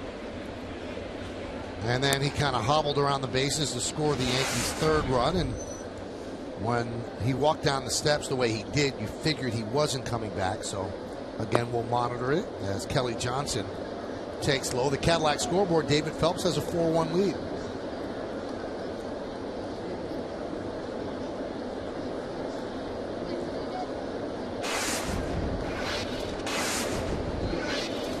Here's the 2-0. 3-0. So Phelps now with a 3-run lead can smell a win. Obviously a lot of time to go, but he gets through this inning. He's eligible to get the W. He knows he has a very good bullpen behind him.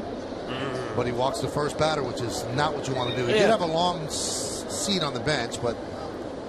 I'll take a long seat on the bench, get 3 or 4 runs, throw up some crooked numbers there. You got a little lead. Obviously, you don't want to have a leadoff walk. Kelly Johnson has struggled. Interesting there. He gets 2-0 and throws a 2-0 changeup, gets the 3-0. Be aggressive. You know, often, Michael, you'll see the pitcher of record inning. See here, you got a chance to win a ball game. And sometimes pitchers get a little defensive when you got an opportunity to win a ball game. That 5th inning, complete 5 innings. Ultimately, your team goes on to win. You get the W. Pitch to Torrealba is low. So even there, that's an 88 mile-an-hour fastball. He's been right in that 91, 92 range with his good fastball.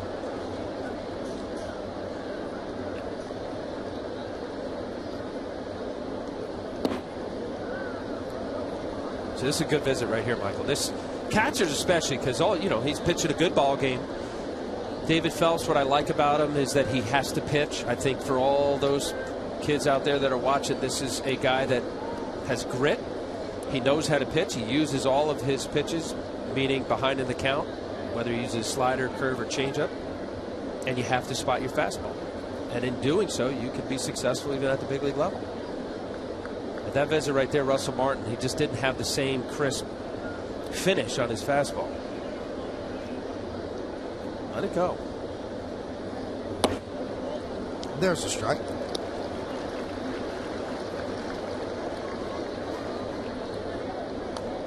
Runner on first. Nobody out. We're in the top of the 5th. Yankees up 4-1.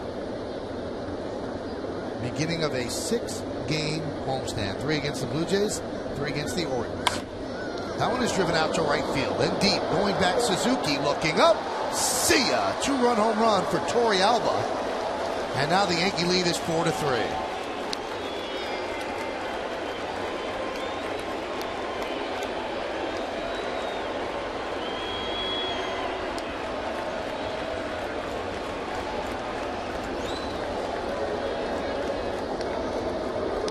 Torrealba, Blue Jays picked him up a couple weeks ago, not too long ago, from Texas Rangers. Veteran guy, but Michael, when hitters sense when a pitcher's being defensive. See that ball cut a little bit? That was a cut fastball up in the zone. Right field here, the easier way out if you're going to hit a home run.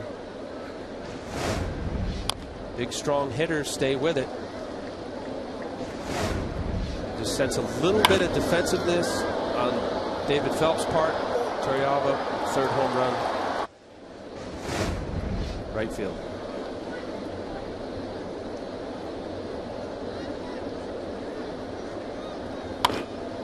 Right back up the middle.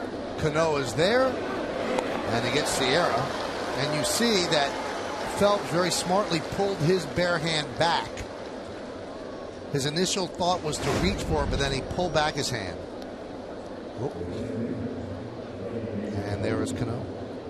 Cano so smooth over there at second base. That underhand flip as good as anybody ever in the game. And even that last fastball, Michael, 91. There's a certain mindset when you get a lead. You don't want to don't mess it up. Don't make a mistake. Let it fly. Hechavarria Takes the swing. Now here you see that the 88, he had 88, 89, then he threw that little cutter to Torrealba. Now here he's elevated his velocity a little bit. You might not think it's that much, but a couple miles an hour, if you're in that 88 as Phelps is up to that 92 range, it has different life. It looks different out of the pitcher's hand. Now you get a half-parted swing that Echeverria just did there, but on the curveball. And Echeverria swings and misses for the second out.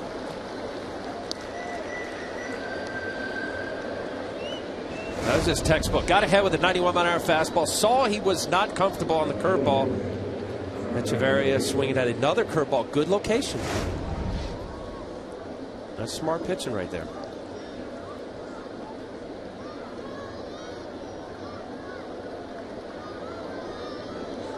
Here's Rajai Davis.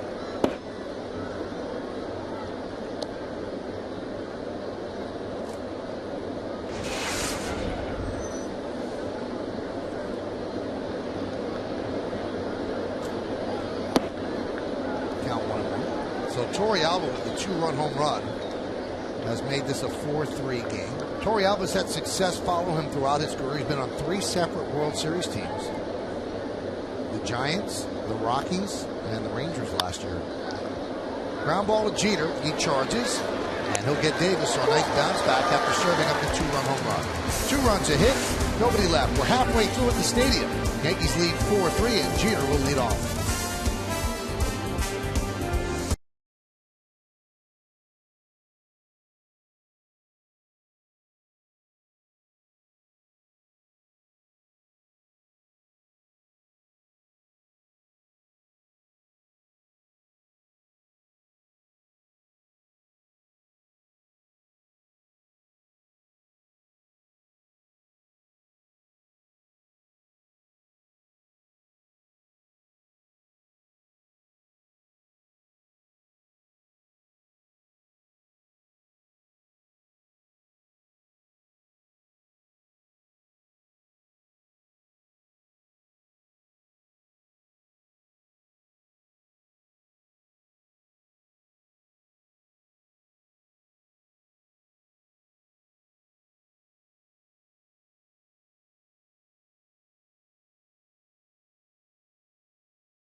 Question: which American League East team will give the Yankees the biggest challenge down the stretch? You've been texting us at 42951, and here's how you voted. 46% say it's the Rays, 36% say the Orioles. Close. And then the Red Sox and the Blue Jays in that order. Probably right. Yeah. Jim Johnson, the closer for the O's. O's are leading the White Sox 1-0 in the 5th inning in Baltimore. And Tampa Bay 2-0 over Texas in the top of the 2nd in Texas. Right here at the stadium, the Cadillac scoreboard shows the Yankees up 4-3. Jeter, Swisher, and Cano against Laffey on a relief of Henderson Alvarez. 1-1. Just marvel about Derek Jeter and what he's done in this recent outburst of hits. Baseball and hits. How about this? This year, 378 against lefties. He's always crushed left-handers. Career 338. Almost 400 against lefties. And he stays inside the ball well. Anybody watching out there, they know that base hit, hard line drive to right field. But his approach is primarily his best swing is right center field. Very few lefties are able to do that. Either pound the fastball in or bore a breaking ball that goes to his back leg.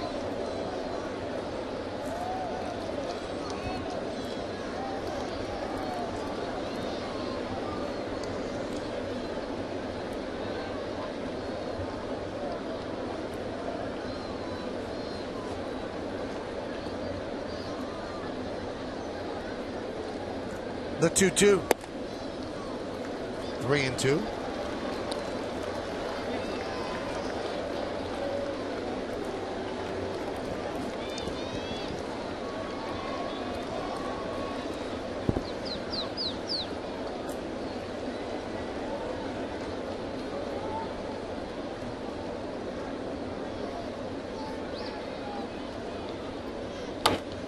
Foul back.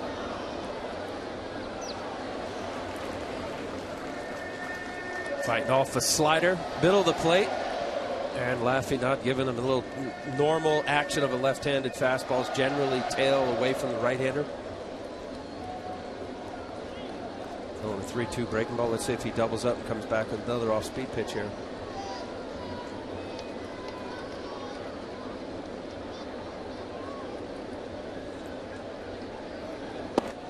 And Jeter walks. They got to come out to the stadium Labor Day weekend for a special giveaway when the Yankees take on the Orioles. On Sunday, September 2nd, the first 18,000 guests in attendance are going to receive a Yankees barbecue apron, courtesy of Stop and Shop. For tickets, log on to Yankees.com, visit the stadium ticket window, Yankees clubhouse shops, or call Ticketmaster at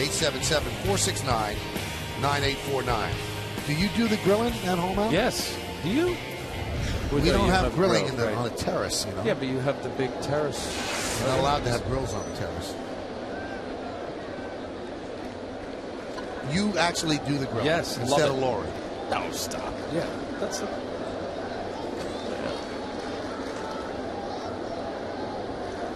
I know you're good at it. I like grilling. Yeah, we flip a hamburger, roll a hot dog. Got a steak? Flip a steak.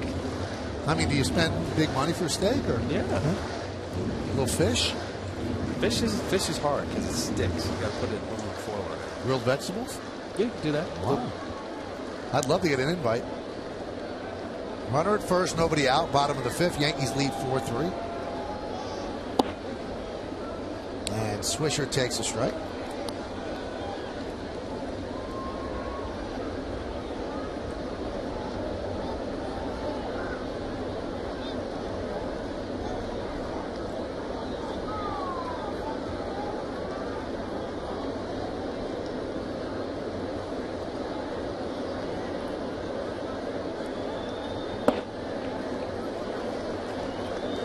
Count 2-1.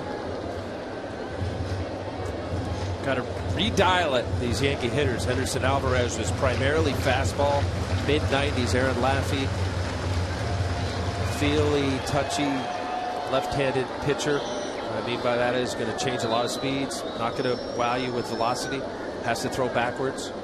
Seen a lot of off-speed pitches so far. That one is driven to left field. Backing up is Davis. He's on the track, at the wall, leaps. See ya! A two-run home run for Nick Swisher. And the Yankees now lead 6-3. Third base umpire Mark Carlson went down the line. The ball, I thought, hit the top of the wall, then bounced back onto the field, but a fan must have touched it. So Swisher picks up his 20th home run of the year. He's been red hot, and the Yankees lead by 3. Got a lot of off-speed, Michael. Another slider, inner third. When you got a pitcher on the mound like Laffey, that the Yankee hitters don't really have to honor the fastball, was able to get the barrel of the ball, just hit the, like about the second row, hit the seat and came back in. Rajay Davis making a nice effort. Yeah, that replay shows it clearly did not hit the top of the wall, hit the seat, so a good job by Carlson.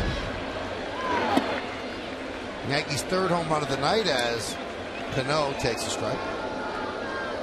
Swisher's 5th home run this year against left-handed pitchers.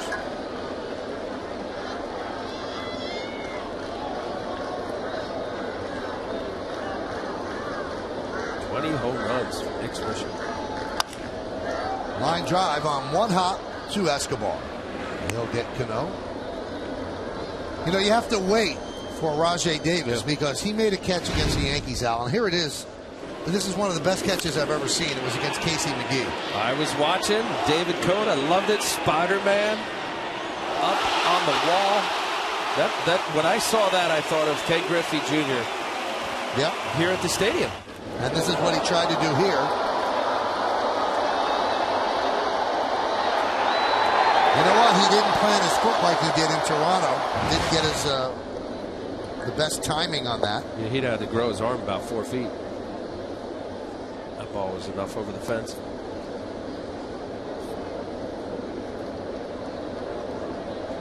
Nick always knows where the camera is. Michael, is that to you? Yeah, the loser?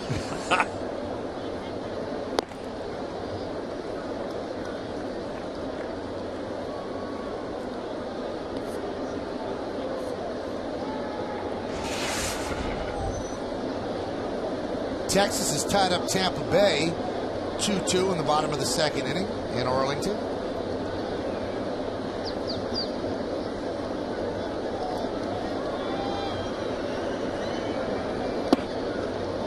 There's a strike. And Jason Nix batting instead of Teixeira. Teixeira left the game after the bottom of the fourth inning. Kind of looked like he was hobbled by something left calf area. We have not received any word yet. Here's the catch that you compared the Rajai Davis catch with. This was against Jesse Barfield. Ooh, I don't know. Both very well, although the fence here at Yankee Stadium wasn't nearly as high as it is up there at Rogers Center. That's a 10-foot fence in Rogers Center. Jesse Barfield, part of Yankee history, he was traded for a young left-hander. Who was that? Al Leiter. Oh. It's a rough day. Leiter household that day.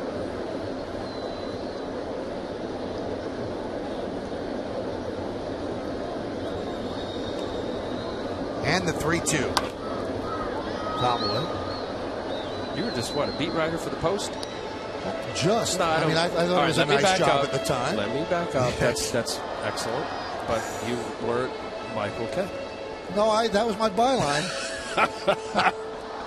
You know what I mean. Wow. And you, okay, how about this? The start of your media career. Fair enough? I guess if you want to put it that way.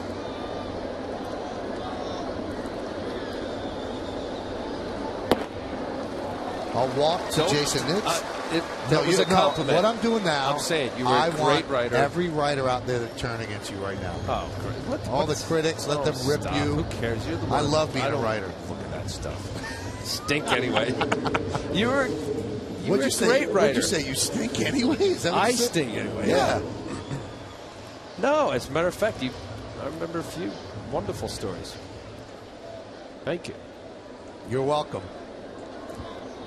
Runner at first, one out. Here's Granderson. Yankees lead 6-3.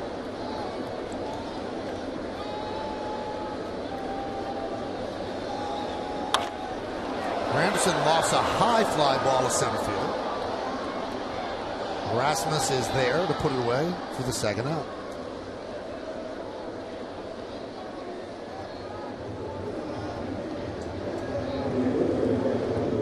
So Curtis is 0 for 3, coming off a 4 for 22 road trip. And here is Eric Chavez, a 2 for 2 night for Eric. Nice season he's having coming off the bench for the Yankees. 293, 13 homers, 32 ribbies. That's awesome production coming off the bench.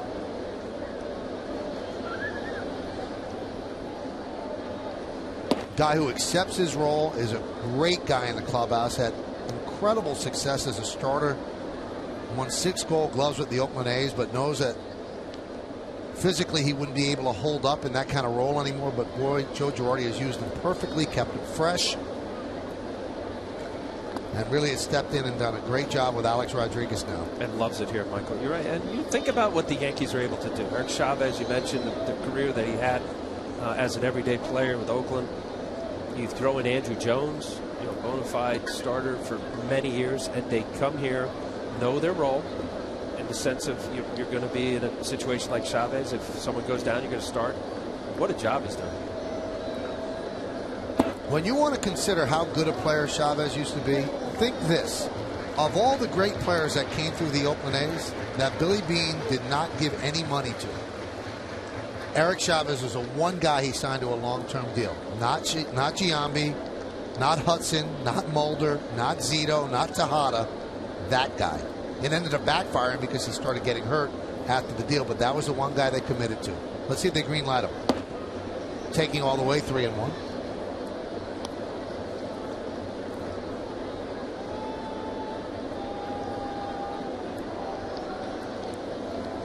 Nix is on first with 2 men out.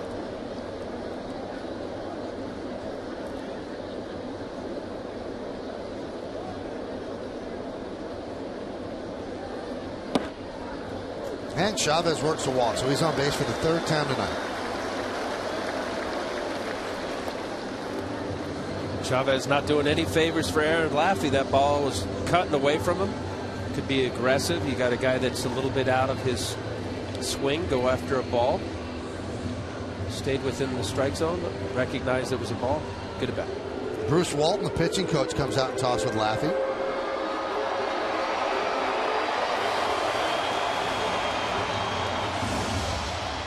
Laser look right into his eyes without blinking, and he's doing most of the talking. This copyrighted telecast presented by authority of the New York Yankees and may not be reproduced or retransmitted in any form. And the accounts and descriptions of this game may not be disseminated without the express written consent of the New York Yankees. Wow, Bruce Walton. What could that have been? That's one of those. Be aggressive. You're kind of pitching around the zone. Don't be scared. Get after it. That's an absolute laser vision. Come on, you have good stuff. 2 outs. Make a pitch here. You can watch that and sense as everybody's, you watch on the bench, and the pitching coach certainly knows his staff. Bruce Walton does a good job for the Blue Jays. You don't mind giving up hits if you're doing it your way, being aggressive and getting after it. You don't ever want to give up hits, but there's times when major league pitchers, they start getting defensive based on whatever is happening in the inning or the score, and you're not at your best because you're thinking about the what if. Lose your aggressiveness.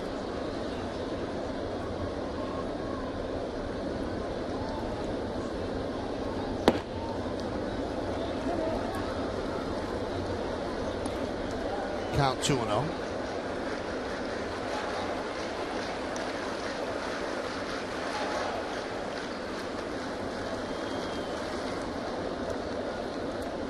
See if Russell Martin right here. Michael gets a cookie. 2 outs. Laffey has to pitch the corners. Should get something good to hit here.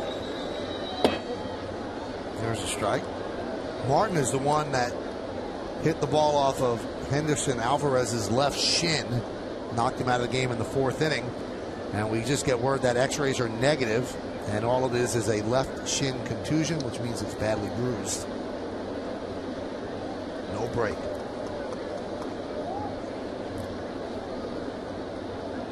The 2-1. Driven out to right field. Sierra back, and he puts it away. 2nd time that Martin has hit the ball hard to right field. But the Yankees pad their lead, and they do it with Nick Swisher batting from the right side. Swisher goes yard for the 20th time this season. A 2-run shot, 6-3 Yanks.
To you by Verizon Fios. Introducing Verizon Fios Quantum Speed. Internet twice as fast as anything America has ever seen. Ricky Romero, the lefty, is going to go for the Blue Jays, 8-11, 5.63. And Phil Hughes for the Yankees, 12-11 with a 4.15. Coming off a pretty good start in Chicago. Our coverage will begin at 6 with the batting practice show. 6:30 is our pregame show, and right around 7:07, first pitch. Well, we have an update on Mark Teixeira. He left the game with a left calf strain. That's ST as in Tommy, left calf strain.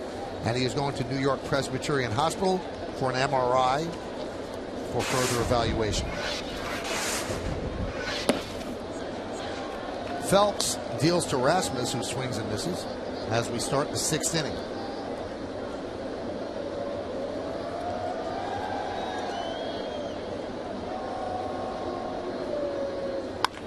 Line drive right field. It's a base hit as Ichiro gets it in. A leadoff single for Rasmus. So Nick Swisher with the 2-run home run, and he said, "That's for you, LJ." And I think that's Luke Joseph, the newly born son of David and Erin Robertson. Wow, that's good. Put that in his archives. You could see that.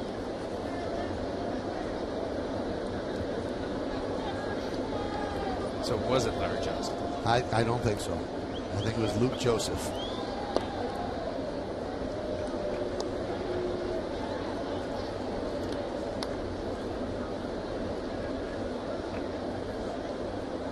He's got to hit one now from Jack Dennis. That's right. You know how I found out about Luke Joseph today? Is Nick's wife, Joanna Garcia, tweeted it out. That's the first time I heard that Erin had given birth.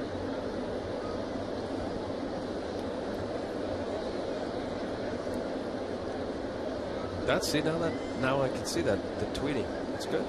People clamoring for you. Oh my goodness, as Brian Butterfield goes down. Quick reflexes by Butter. Well, that's got to be scary, Al. No doubt.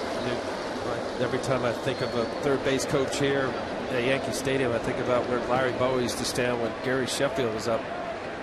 Some of these right-handed batters who can hook the ball. Watch this, Brian Butterfield, long-time Major League coach.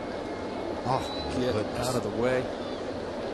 Glad that Major League Baseball has made the coaches on the bases wear helmets after the tragic incident with Scott Coolbaugh in the minor leagues. Encarnacion swings and misses for the first out. And the reason that Butterfield is as close as he was with Encarnacion because there's a runner at first. So he wants to get as good an angle if that guy is running from second to third. And he's putting, all third base coaches put themselves in peril. Like I said, Scott Coolbaugh. It's Mike Coolbaugh, his brother. Coach with the Texas Rangers.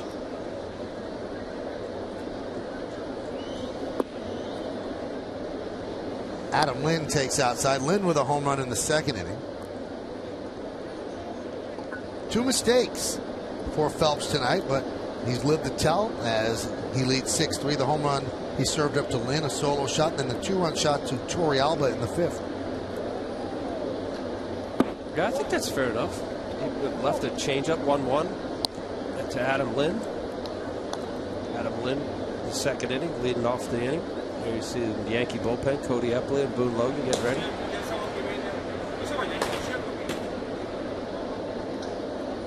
White Sox now lead the Orioles 2-1 in the top of the 6th inning, and Tampa Bay and Texas, it's 3-3, top of the 5th.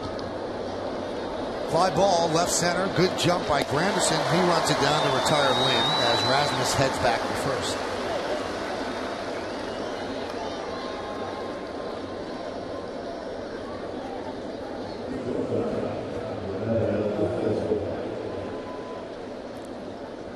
Nice crowd on a Monday night here at the stadium. Begin this 3-game set and this 6-game homestand. Here is Yunel Escobar.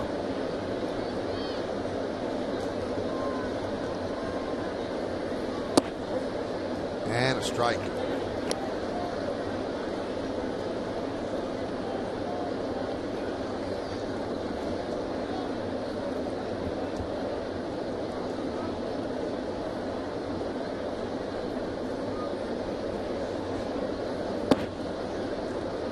Count 1-1.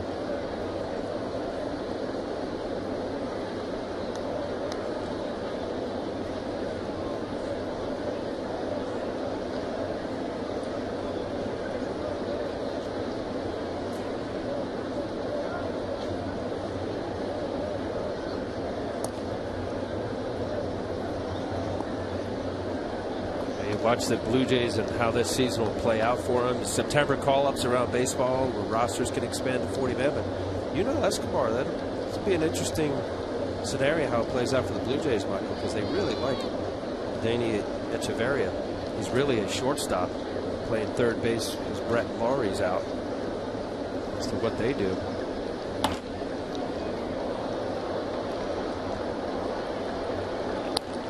This year, Escobar only 245. Last year had a nice year, 290. A couple years ago with Atlanta, 299, almost 300.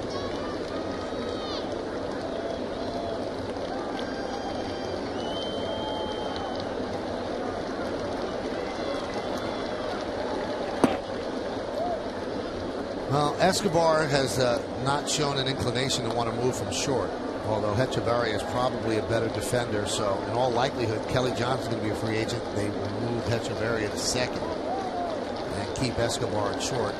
But that's really a supposition right now. Nobody has said that that's what they'll definitely do, but it doesn't seem as if Escobar really feels like he should move.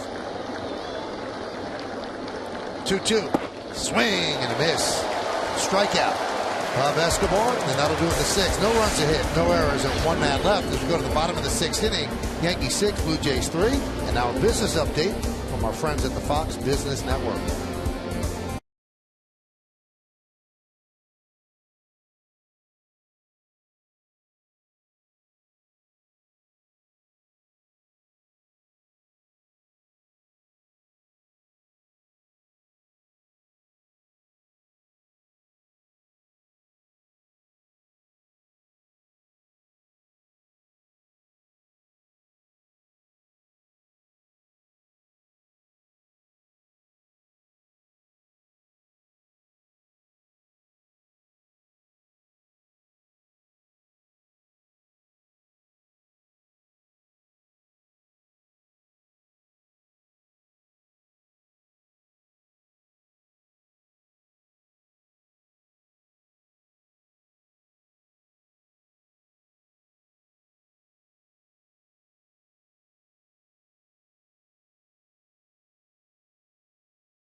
Hey, it's time for the game summary brought to you by your local Nissan dealer as we go to the bottom of the sixth inning. Yankees lead 6-3 on 6 hits.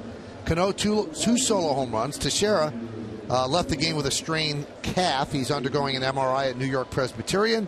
And Nick Swisher turned a 4-3 Yankee lead into a 6-3 lead with a 2-run home run in the bottom of the fifth. So now we go to the bottom of the sixth. And Andrew Jones pinch hits for Raul Ibanez, and he takes a strike from Laffey.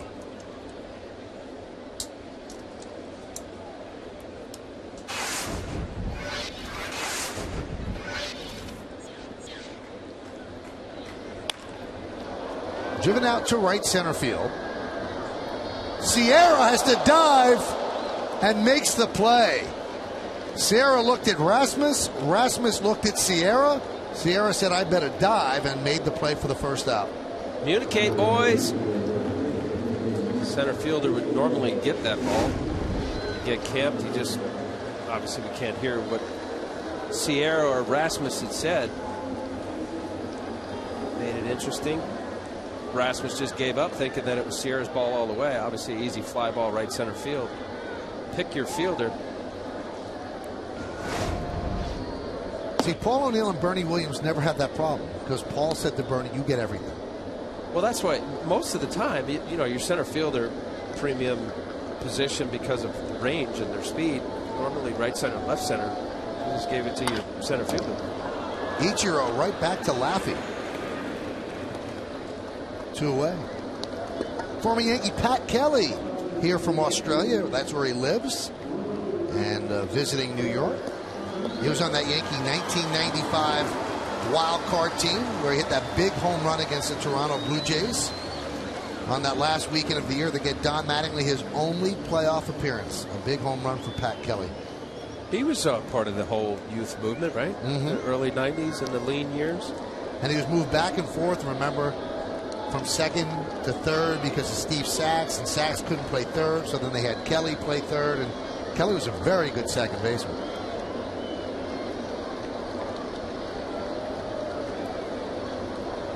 We always see him here for Old Timers Day, but made the trip now. Jeter fouls it away.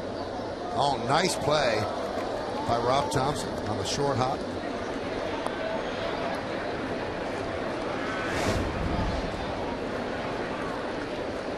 It's all right. Butter saying, hey, that's just a little slow grounder. Watch out for the hard line drive. Well, he's just showing off to Butterfield because they're very close friends, and Butterfield had a low bridge, and he calmly picked a one hopper, a short hopper.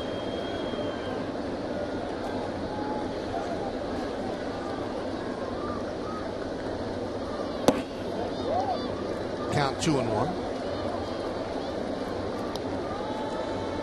Ryan Butterfield, longtime coach, big leagues, but his father, Jack Butterfield, was a farm director, player development for years with the Yankees. And Brian started his career in the Yankee system. And one of his favorite pupils is the guy at the plate, Derek Jeter. They have a very close relationship, and he's the one who worked on infielding with Jeter. Remember, Jeter struggled when he first came up, and Brian has nothing but great things to say about Derek and vice versa. So that youth movement, Brian was down in the minor leagues helping a lot of those guys get up here. And then he was on Buck Showalter's staff on the big league level. The 2-2. Outside 3-2.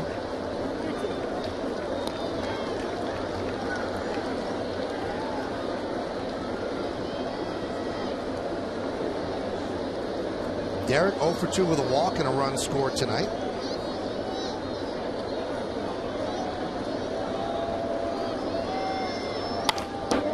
And that one hits Laffey.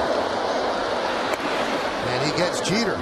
3 times the Blue Jay pitcher has been hit. Henderson Alvarez twice, and now Laffey. But Laffey retires the Yankees in order 1-2-3 as we will go to the 7th. Yankees up by 3.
tell you what, I love what we're seeing here tonight with David Phelps. That comeback fastball. He has both of his breaking balls working with the curveball and changeup. The combination of a good fastball with late movement and the power curveball has really been fun to watch for me. 7 Ks, career high 8 Ks for Phelps. July 4th in Tampa. 7 strikeouts in the last 2 starts. The last game against Boston. Just one little couple blips. It hung a changeup to Adam Lind in the 2nd inning, and then I thought he got a little defensive to Torrealba with the 2-run homer in the 5th. Here's Kelly Johnson against Phelps. And there's a strike. Cadillac scoreboard 6-3 Yankees lead. Would be Johnson, Torrealba, and Sierra in the 7th. Except for yesterday, of late, the Yankees have gotten some length out of their starters. Ichiro Suzuki moves over to left field. And Andrew Jones, who pinch hit for Ibanez, is in right.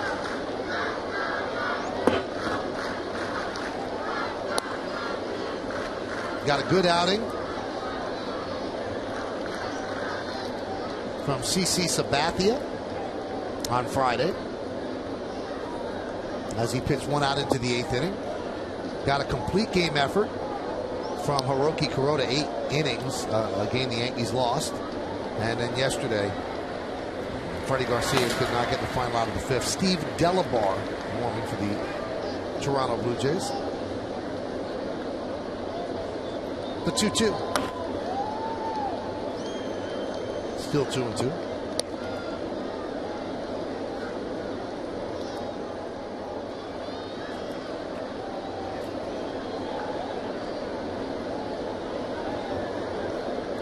Phelps looking to even his record at 4-4.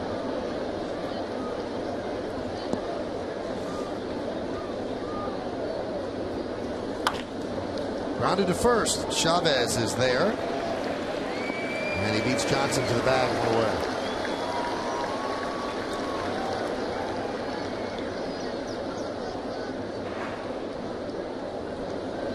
Except for the 3rd, he's been under 20, and he had that 8-pitch first inning.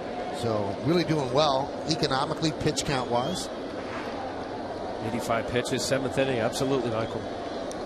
You know, there's turns for every pitcher where you get through certain innings, and I think that 5th inning he learned a little.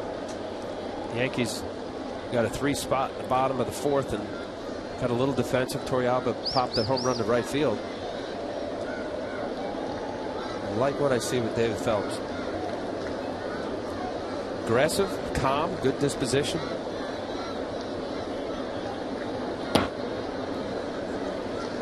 And there's a strike. You know, the only danger of a especially right-handed pitcher, but he does have late movement, is that when your command is off as a pitcher, you'd love to have every start in the big leagues where you just hit the glove at 90, 89 to 91.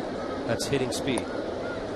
So the more that David Phelps learns when he's not on with his command, with his fastball, to use his secondary pitches. He's got a very good curveball. Ground ball right side and through for a base hit for Torrealba. 1 on, 1 out. Tomorrow night, This Week in Football kicks off a new season on Yes. Our Gridiron Gang breaks down the Jets and Giants off-season moves and previews their 2012 schedules. Plus, get one-on-one interviews with Eli Manning, Mark Sanchez, and Rex Ryan. A new season of This Week in Football presented by Geico premieres tomorrow at 11, only on Yes. David Phelps getting a nice hand as Joe Girardi will go to the bullpen. Phelps went 6 1/3 innings, and he can get the win. He did a pretty good job. Gave up those 2 home runs, a solo shot, and a 2-run shot. Yankees lead 6-3. We'll be back.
in part by Toyota, the official hybrid of the New York Yankees.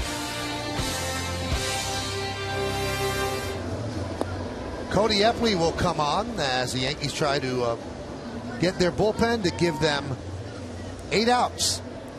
As they lead 6-3, David Phelps, 6 1/3 innings, leaves a runner on first base with 1 out.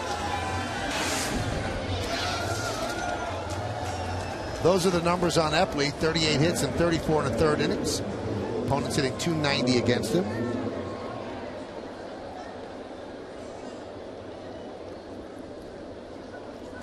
Ground ball pitcher, sinker ball. Done a nice job. You get the unorthodox delivery of Cody Epley. Get at a good angle where you get some late life. He's wanting a 2-ball right here.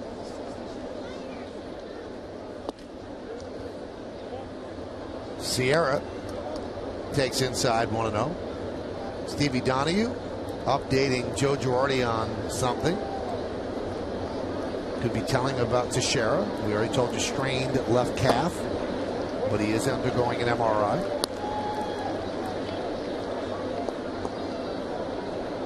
Hopefully that's all it is. And the Yankees did trade for a first baseman today. If Mark has to miss a couple of days, shut it down for a little bit. Steve Pearce, a right-handed hitter. He also can play the outfield.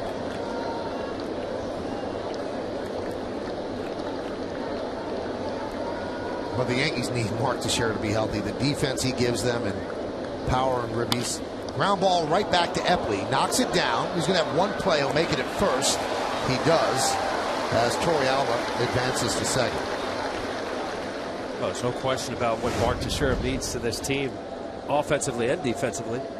Epley knocking that ball down. I believe that he saved a hit there. Sometimes a pitcher will deflect the ball and not enable his middle infielders to get that ball. That ball was hit pretty hard. Staying under control. Almost handcuffed Chavez. Sierra busted down the line, got him.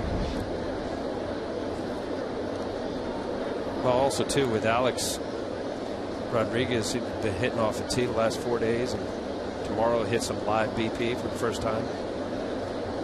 It'd be great to get him back, certainly sooner than later.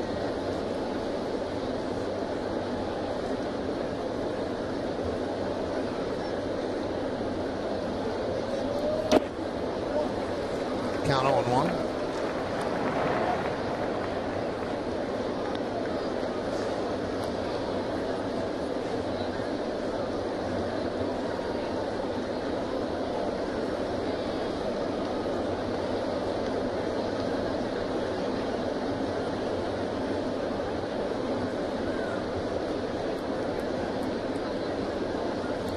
Runner on second.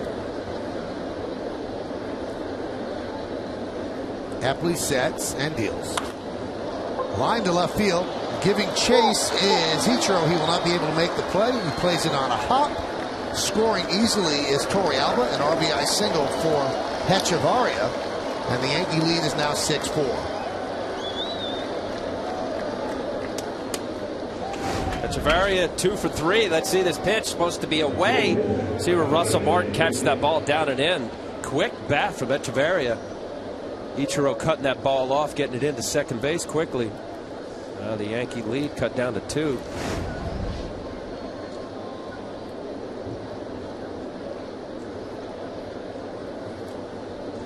Larry Rothschild talks things over with Epley.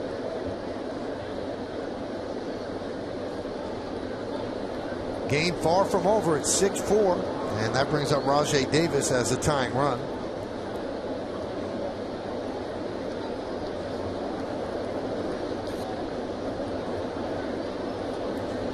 David Phelps now just a spectator.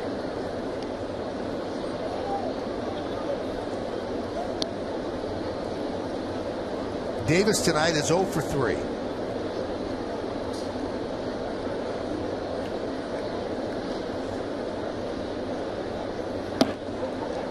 And a strike.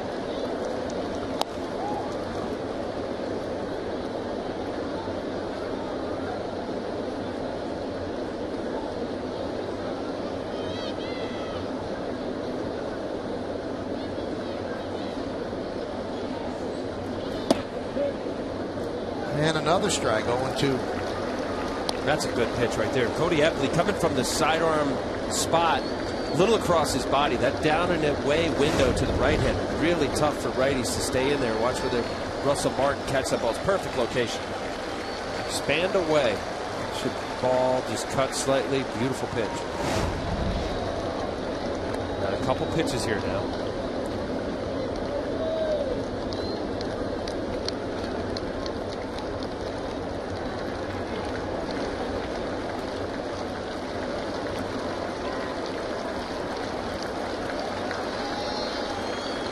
Swing and a miss.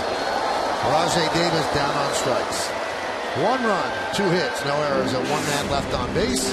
Phelps' night is over. Yankees are leading 6-4. Time for the 7th-inning stretch here at the stadium. But we will stay right here to honor America in the Bronx. Please rise and offer a moment of silent prayer as we remember the servicemen and women who are serving our country at home and around the globe. Thank you. Now, join in Kate Smith's rendition of God Bless America. God bless America, land that I love. Stand beside her and guide her through the night with a light from above, from the mountains.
And that's why that lineup's so tough. There are so many of those types of players that can go off and carry the team for a while. So Texas leads Tampa Bay there. And, you know, with Tampa Bay playing Texas and the Orioles playing a very good Chicago team, this is an important series for the Yankees. Get some wins, maybe knock some more games off the schedule, and gain games as well in the standings. As Steve Delabar, who started the season with Seattle, takes over for the Blue Jays on the mound to start the bottom of the 7th. Yeah, of those 46 games, you see Seattle and Toronto.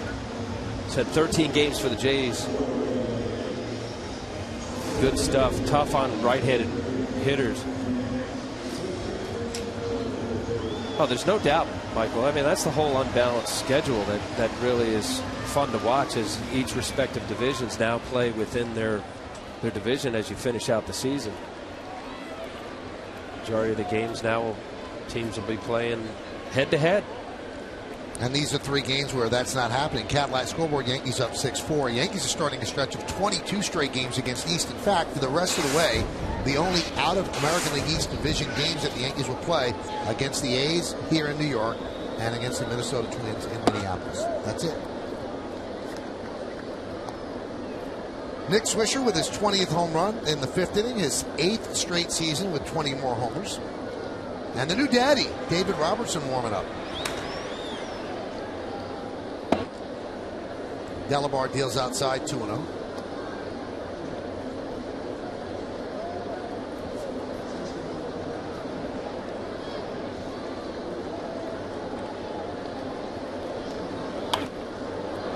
Foul ball. Nick is 1 home run away from tying Mark Teixeira for the most right-handed, left-handed home runs in the same game. So he's already hit one from the right side. Looking for one from the left side. Foul ball. I think that Mark has done it 13 times, and Nick is one behind. That's the record for switch hitters.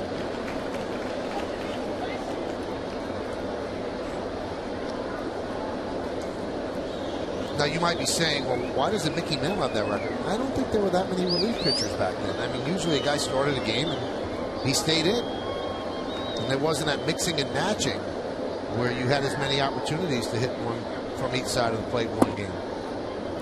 The only way I can think about it, because Mantle was such a prolific home run hitter. That's fair, right? Starters used to start and finish the game. Pretty much.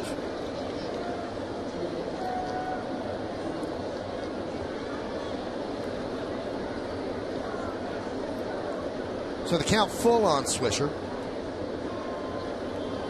Swing and a miss down with the off-speed pitch. 1 down. Bottom just dropping out of Steve Delabar. Swisher, this ball looks like it's going to be about thigh high. You see the ball just dip. That's a little split finger. Velocity 7-8 miles an hour slower than the fastball. You see the depth on that sink. Tough pitch.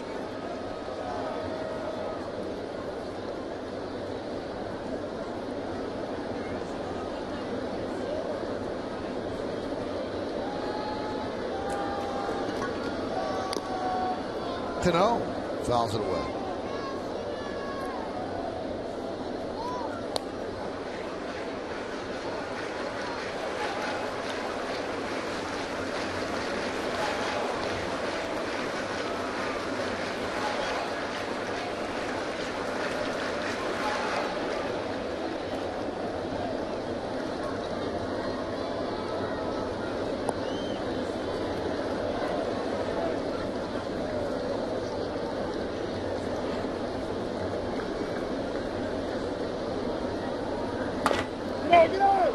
Grounded to first. Foul ball.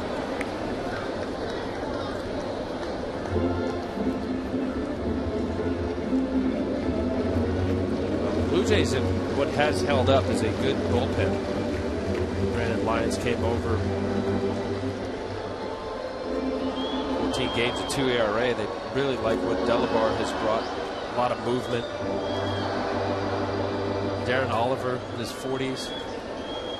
Having a fine season, 1.83 ERA.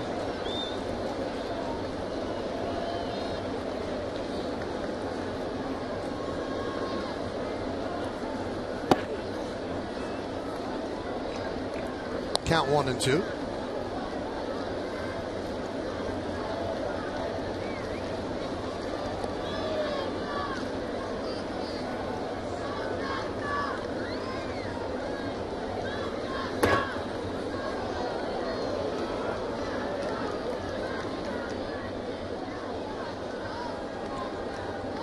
But that 95 mile an hour fastball. Aaron Luke, left-hander, warming up in Toronto bullpen. Looks like that ball might have just completely whiffed it. Let's see if this hits home plate umpire Angel Hernandez on the inside part of his foot. Luckily now these umpires, they have these real thick metal tip shoes. See, that pad's going to help. The 2-2. 3-2.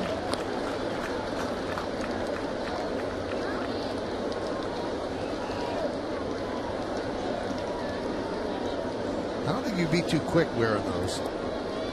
Yeah, actually, they look like little sneakers with that extra metal plate. And Cano works a walk. Wednesday night, comedian Tracy Morgan sits down with Michael Kay for a very real GMC Presents Center Stage. See a side of the Bronx native you've never seen before as the 30 Rock star opens up about his childhood, and now SNL changed his life. It's a new center stage Wednesday at 10, and again Friday after the post game, only on Yes. Tracy Morgan, he's cool. Very good. Good. Very, very good. I would recommend it. I will keep it. No, you'll be home Wednesday night. Games in the afternoon now. Wednesday. Remember, get here at 1. We have afternoon Wednesday. Yeah. Wednesday I night. knew that. Yeah.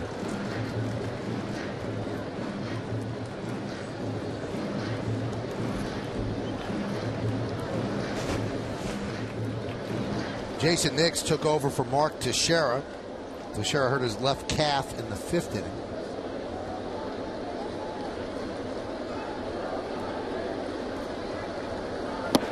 And they're giving us further information that it's called a calf contusion. Earlier it was a strain. I'm not a doctor. I don't know the difference. So I would say that contusion is better than a strain. Contusion's a bruise.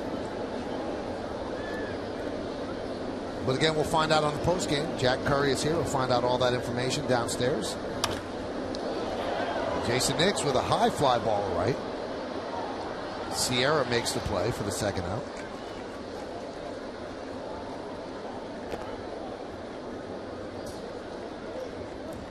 And with Curtis Granderson due up, John Farrell is going to go to the bullpen and bring in another left-hander. Trying to keep it close. Allow his offense to try to get back in it. Yankees lead 6-4. They have a runner on first and 2 outs. Come on back.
Coverage starts at 6 with Audi batting practice today and the Tri-State Ford pregame. Then Al and I are back here at the stadium for all the action, only on Yes.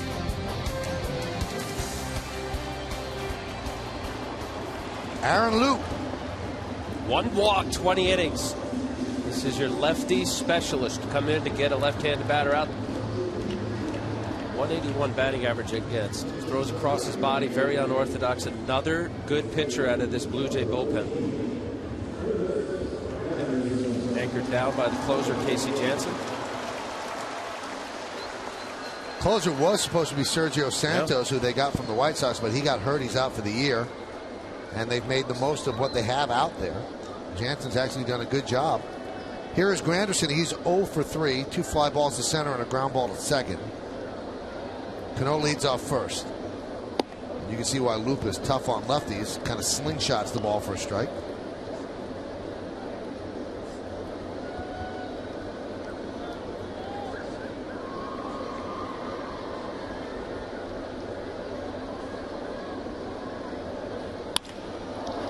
high fly ball, left center.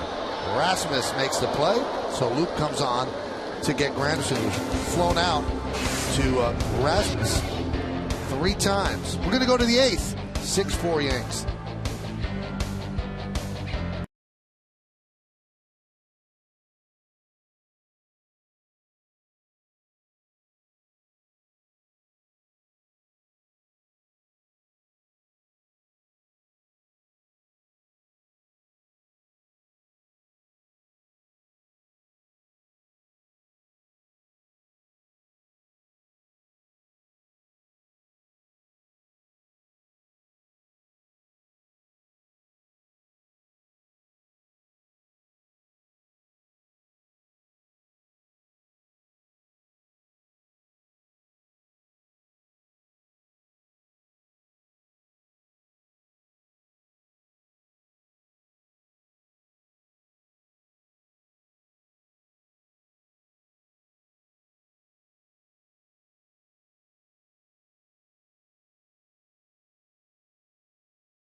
Thing is to win our division, because you don't want to be in that one game playoff scenario. I mean, that's like playing to get in a sense.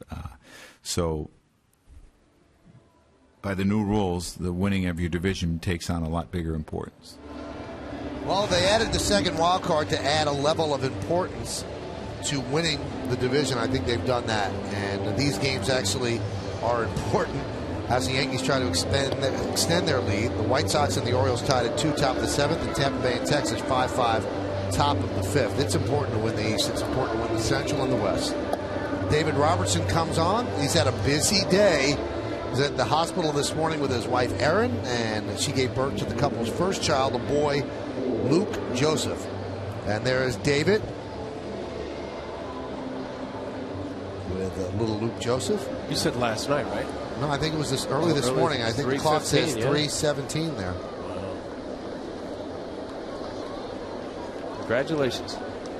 Any of your kids born during the season? Yeah. July. I'll get back to you. Jack's April, March, and July. 3 of the 4. 1 in December. And did you pitch the day they were born? They were all, I guess, induced labor, and we just timed it. Or they timed it. Non-pitching day. Lined into right center field. Granderson is there. And Colby Rasmus is retired. Hyundai scoreboard 6-4 Yankees lead. You are going to really have to answer those adorable children of yours. No, I mean, because March, it really was, spring training, but I was in spring training. Right. Okay, so you got April, right there, no. July. Right. Okay, so there, 3 of the 4. Here's Encarnacion. Robertson got 4 outs in yesterday's game. There's a strike before turning it over to Rafael Soriano to also get 4 outs. Yankee bullpen did a great job yesterday. Boone Logan, Robertson, and Soriano.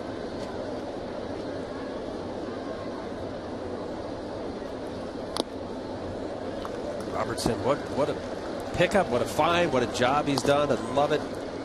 Explosive fastball, great curveball. How about his potential 3 or 4 batters here, Michael? 0 for 35, Rasmus 0 for 3, and career. Encarnacion 0 for 7, and Lind On deck is 0 for 6. A lot of people in baseball Yes. are 0 for against him. High fly ball, shallow center. Granderson for the second out. He's got to be running on adrenaline. I mean, you're up at 3:15 in the morning and you welcome your first child into the world, and here he is on the mound at Yankee Stadium. And the way baseball's set up now, you can take a couple of days with the birth of a child, go on what they call paternity leave, and the team is allowed to bring somebody up to replace you on the roster, but he elected to come right to work. The importance of having David Robertson available and the job he's done out of the Yankee bullpen certainly helped that his wife gave birth here in New York City. Yep. Didn't have to get on a plane anymore. Squibbed out toward left field, a base hit by Adam Lynn. Adam Lynn 1 for 7 now. And I said the 0 for 35. Yunel Escobar was 0 for 9 coming into this at bat right here. 2 hits for Lynn, a home run, and that single.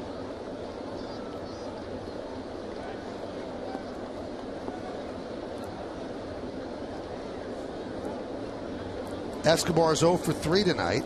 Fly to center, grounded to third, and struck out.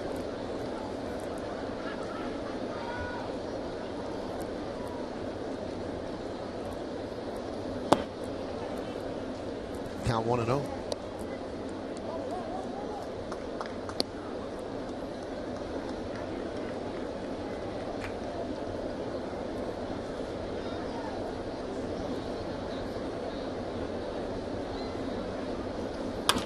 Line drive, a base hit to left field.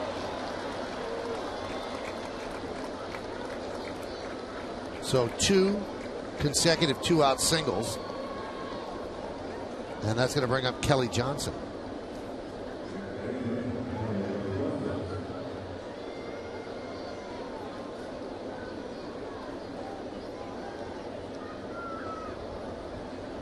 This kid leaving the ball over the middle of the plate. Hate to give those numbers. 0 for 35, now 2 for 37. Base hits. Adam Lynn, nice little piece of hitting, go to left center, left field past Derek Jeter. That was well struck by Escobar.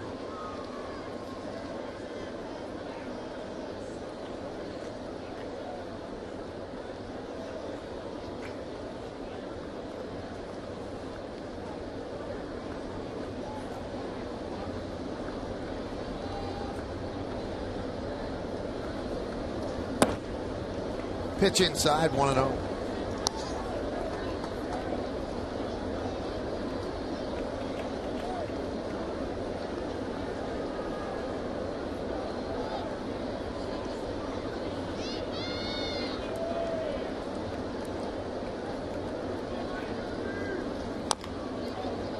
Count 1-1.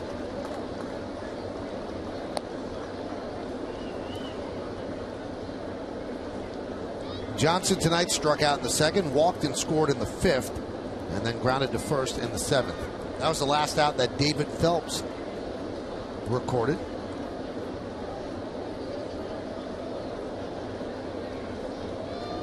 Then Phelps gave up a single to Torrey Alba, and Cody Epley came in to get the final 2 outs of the seventh. Johnson chases a fastball up in the zone, 1-2. Just a little extra life. You see missed location, but that's that smooth delivery that David Robertson has, and the ball just jumps out of his hand. He's got a couple places here he could elevate again with the good fastball, or that powered breaking ball down the zone. Don't miss down and in. You can throw it down. Trust that Russell Martin will block it. Just missed inside.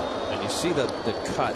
Now that's on purpose. David Robertson's able to cut the fastball. He has this true straight one that goes through the zone, and that pitch there, you see off about 3 or 4 inches. Russell Martin wanted that ball up and in. Tough pitch to barrel up for a left-hander.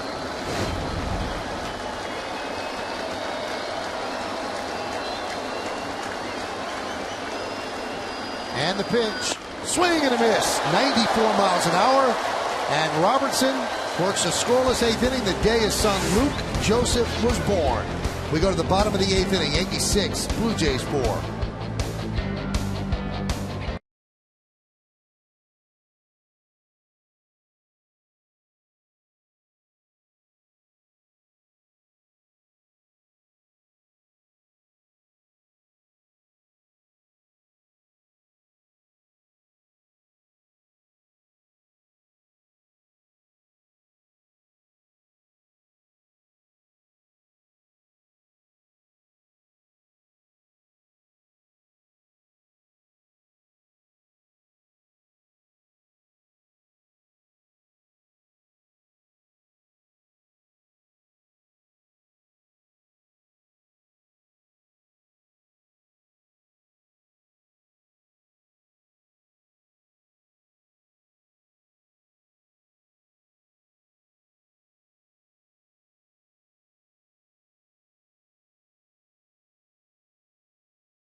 You know, you could vote along with us for tonight's Chevy Player of the Game. Text your vote to 42951 or vote online at yesnetwork.com. Tonight's candidates are 2 home runs, Robinson Cano, 6 1/3, David Phelps, Nick Swisher, a 2-run home run.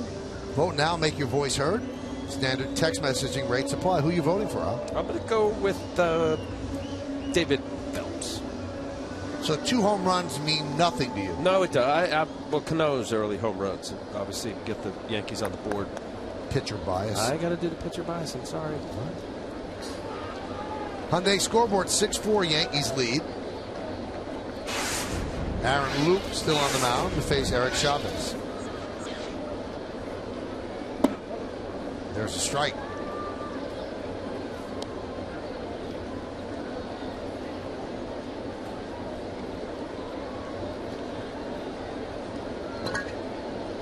Blue Jays have actually out-hit the Yankees 8-6, but the 3 Yankee home runs have made it possible to lead 6-4.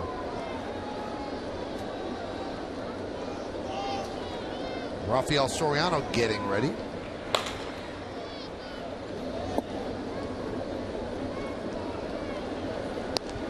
Count 2-1. Chavez perfect night, 2 for 2 with a walk.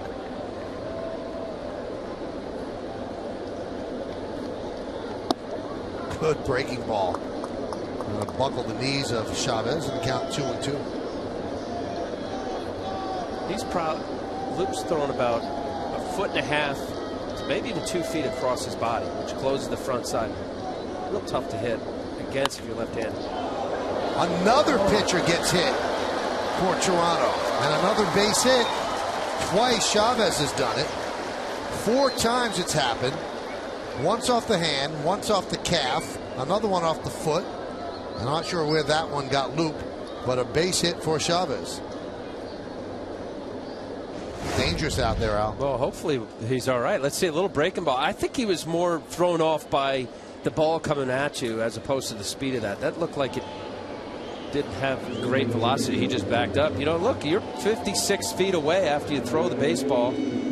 Ball coming back. It's a little bit of a slow little, you see a little sink to it. Take him out. Well, he's out. They go to the bullpen to bring in a right-hander with Russell Martin due up.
Joe Girardi Show as the skipper breaks down the state of the Bombers, including CeCe Sabathia's return from the DL.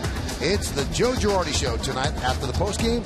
You can catch a new edition Sunday at 5, only on Yes. Nick, Paul, and Anthony, they might sign you up in a hurry as Brad Lincoln comes on. Split time with Pittsburgh and Toronto. He's made 5 starts. Those are his numbers. Good numbers. 70 strikeouts in 72 and 2/3 innings. His reliever numbers, Michael, 32 games at ERA of 1.84. Traded at the trade deadline for Travis Snyder. Longtime prospect from the Blue Jays. Left-handed power hitter. Chavez with a small lead off first. Martin at the plate.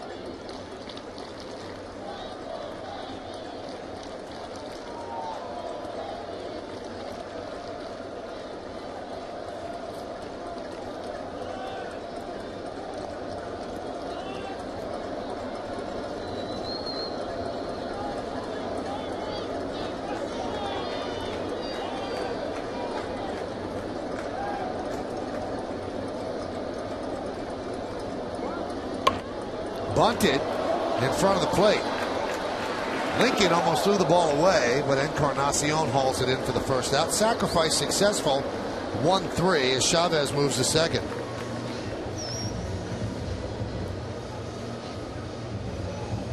We told you how dangerous it's been on the mound. This is what it's looked like tonight. I'll tell you what, the Yankee hitters up the middle.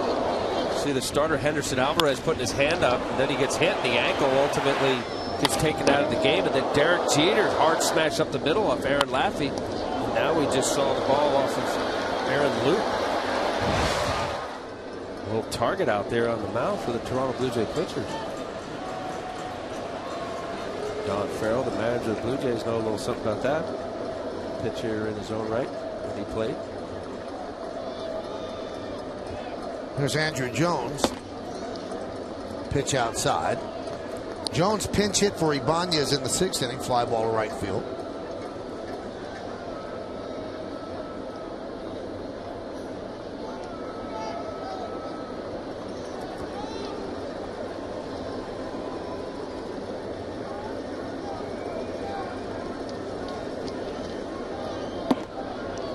Count 2-0.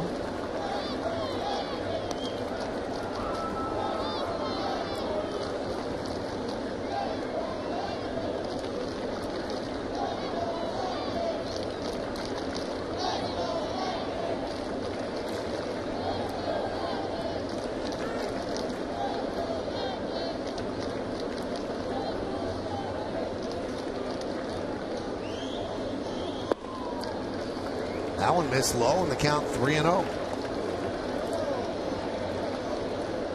White Sox now have retaken the lead over the Orioles 3-2 top of the 8th, and Texas leads Tampa Bay 6-5 bottom of the 5th. Could be a big night for the Yanks.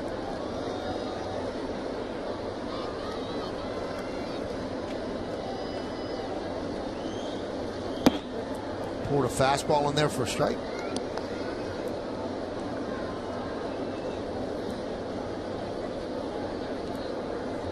Little small ball here from Joe Girardi of the Yankees. 8th inning. Nice sac bunt by Russell Martin. Let's see if they cash in here.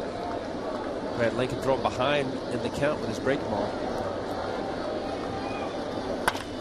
Right back to Lincoln. He could have had the runner go into third, but he takes the out at first for the second out. Nobody out. Maybe a little different story, Michael. 2 outs. Easily could have gotten the runner at third base.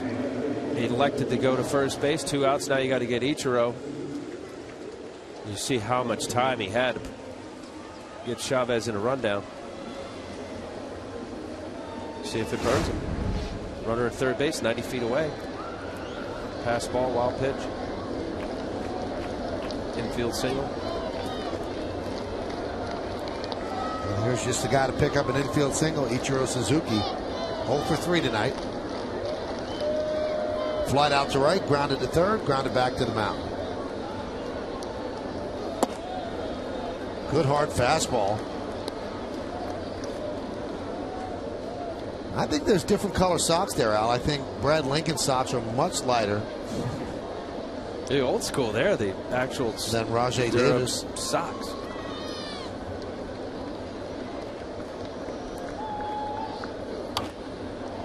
Foul that. So much more convenient now. They have the just the tube sock, I guess, the color of your team. You just have to wear the sanitary white sock, as Rajay Davis is doing, and then the stirrup.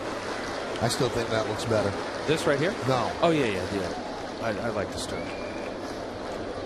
That's old school. A little bit more. He has to pull it up just a bit to be old school. Ground ball is short. Escobar. And that'll do it here in the 8th. No runs a hit, no errors, and 1 man left. We'll go to the 9th. Rafael Soriano will come out, and he'll try to close it out.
You got to stick around later for the WB Mason postgame. Bob Lorenz is going to break down the key plays from tonight's opener, and he'll get the latest from around baseball, get that Tampa Bay Rays score and the Baltimore Orioles score. Plus, Jack Curry has a reaction from the clubhouse, and also Joe Girardi's manager's report.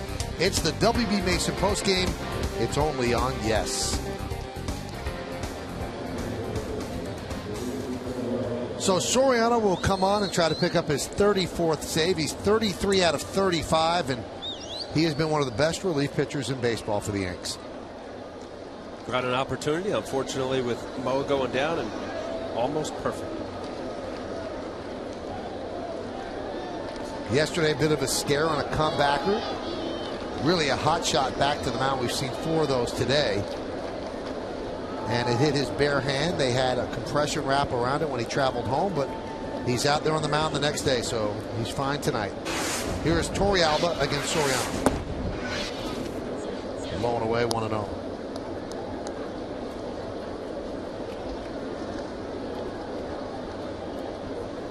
Yankees trying to nail down the first game of this 3-game set and the first game of the 6-game homestand.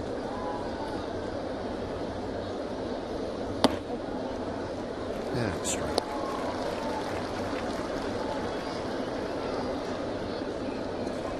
So David Phelps would get the win if Soriano gets the job done. And the Yankees would pick up their 75th victory.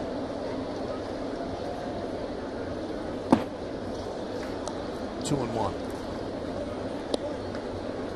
Slider at times, Michael, is just unhittable. Yeah, a little different, as an 8th inning setup pitcher.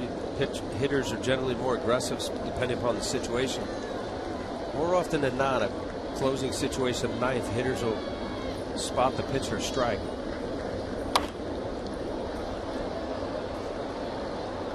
Been consistently in that low 90s with some late movement on the fastball, usually a little cut, and then the sliders at times unhittable.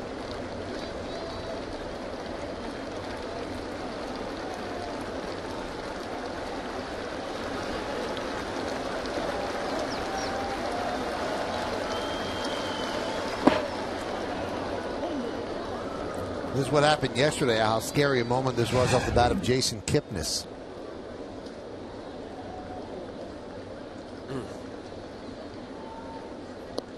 And he did get the out.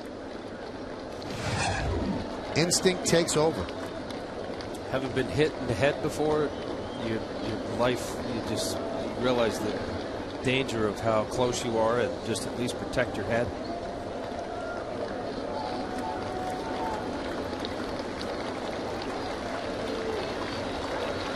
And the 3-2.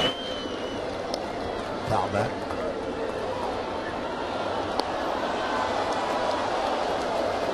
Who hit the ball that hit you in the head? Alex Gonzalez. I was with the Mets. It was a spring training game.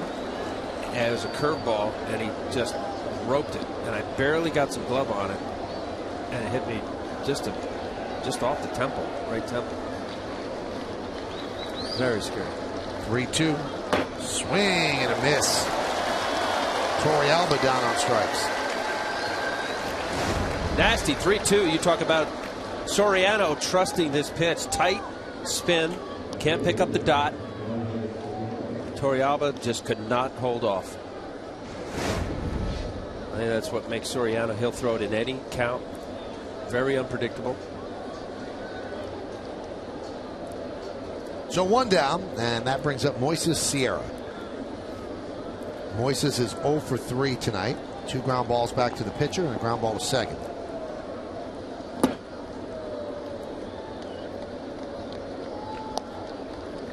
You take a look at Soriano, and he never shows any emotion on the mound except when the game is over.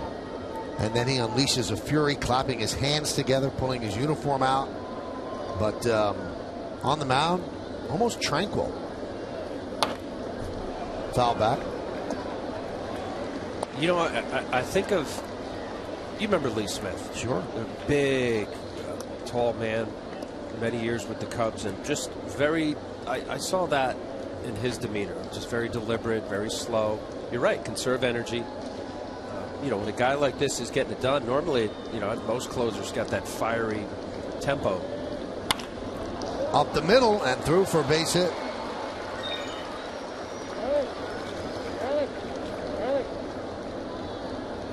A lot of the batters going up the middle. That's the way they teach. And Soriano could not grab that one, so a base hit.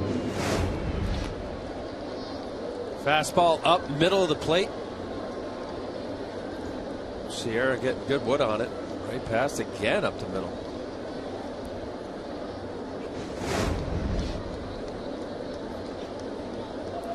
Nate McLouth, a 2-run home run for the O's.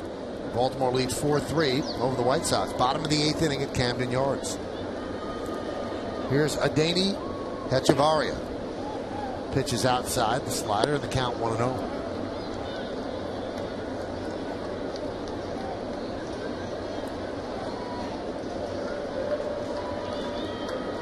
Good fastball hitter. You saw it in the previous at bat. I hope to single down the left field line.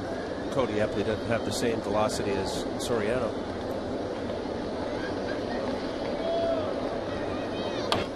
Foul back, 1-1.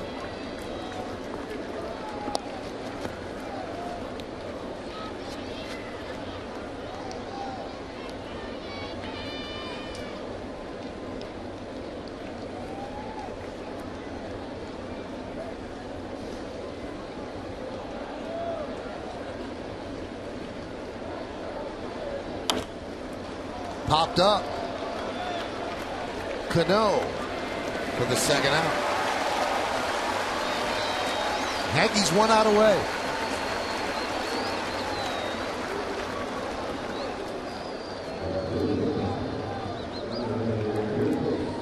And here's Rajai Davis. He is 0 for 4 tonight. Flied out to center. Grounded to short twice and struck out.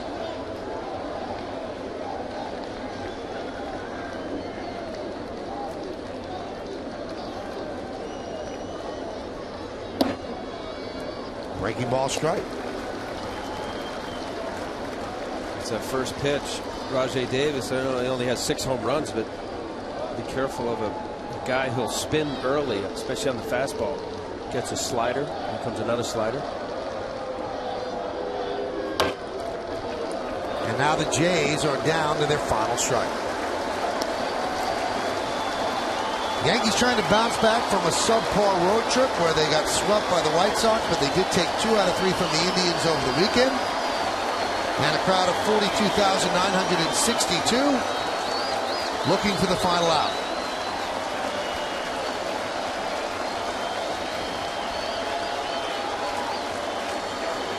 Runner goes. That one is grounded through for a base hit. Sierra will go to third. The throw comes to second. And Rajay Davis with a 2-out single. And now the tying runs are on base for the Toronto Blue Jays. Well, you saw right before that pitch, Russell Martin was banging the ground. Knew he was going to get a slider. Soriano throws a lot of them. You'd see middle of the plate, thigh high, just not a good location, especially for 0-2. As a pitcher, 0-2, 1-2 count. You got a couple pitches to expand the pitcher's pitch, meaning off the plate, black or 5 to 6 inches away. That was a mistaken location. Here's Colby Rasmus. He is 1 for 4. Struck out twice looking. Single to right and then flied out to center. First and third. 2 outs. Pitch is low. Soriano does not wilt in these situations. On Friday night in Cleveland, he had first and third and nobody out and got out of it without allowing a run, nailing down a 3-1 victory.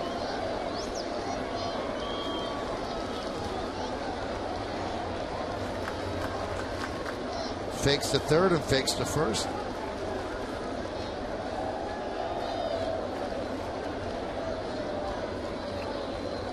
Rajay Davis, second in the American League with 39 stolen bases. That one is driven deep to right field. There it goes. See ya. A 3-run home run for Rasmus. And just like that, the Blue Jays lead 7-6.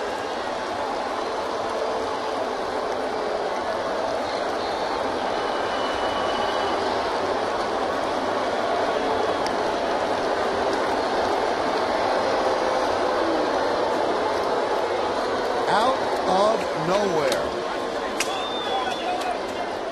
The 21st home run for Rasmus and a rare blown save for Soriano. Well, Colby Rasmus, 21 home runs, a slider trying to go backdoor. It ended up being middle of the plate. Outer half looked mistake location. The danger of a right-handed pitcher coming into the left-handed bat here at Yankee Stadium. Pitches up and in to Encarnacion. Just golfed it. Got to it, hit it well.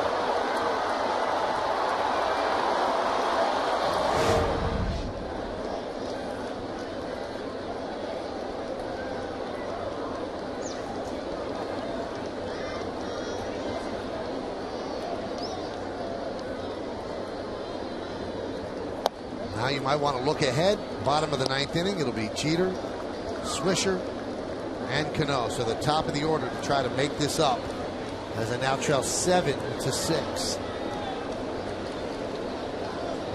A game in which the Yankees never trailed, and they trail now on the top of the 9th. So David Phelps will not get a win. And Soriano is on the hook for this one.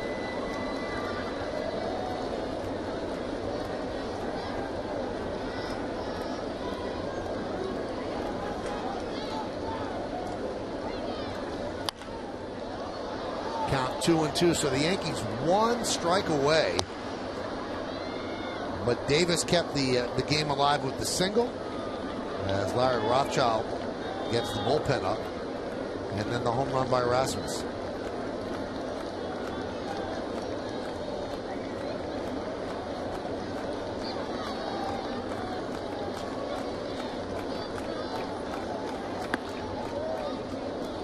These are games the Yankees usually don't lose. When they lead after 8 innings, they're 69-4. That's how good their bullpen has been. 3-2. Swung on it, missed. Encarnacion down on strikes, but the damage has been done. 3 runs on 3 hits, no errors and nobody left. A big blow, a 3-run home run by Rasmus. Yankees down by 1. It'll be Jeter, Swisher, and Cano.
So a stunning turn here at the stadium. Yankees were prepared to walk off with this win, and now they have to face Casey Janssen in the bottom of the 9th inning. Janssen with 16 saves in 18 attempts, a 2.22 ERA, 50 strikeouts and 48 2/3, and doesn't walk too many people. Very tremendous movement. Kobe Rasmus with the big 3-run homer. Not a whole lot of opportunities for Casey Janssen and the Blue Jays to get saves. Right now, that's been the difference right there. Kobe Rasmus's big 3-run homer. Yankee fans with very short memories here at the stadium booing Soriano as he left the mound. And he's done such an unbelievable job for them, filling in for the injured Rivera, but it's what have you done for me today on this Monday night. So he's looking to get bailed off by his teammates, and Jeter will start it off.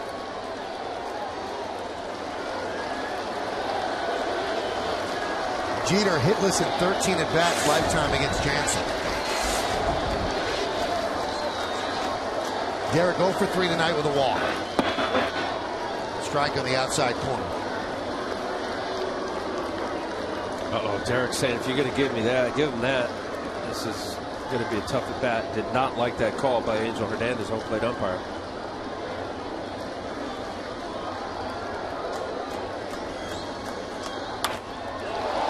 High fly ball, right field, going back Sierra at the track, at the wall. See ya! Tie ball game. Derek Jeter with a home run. Ties it up at 7.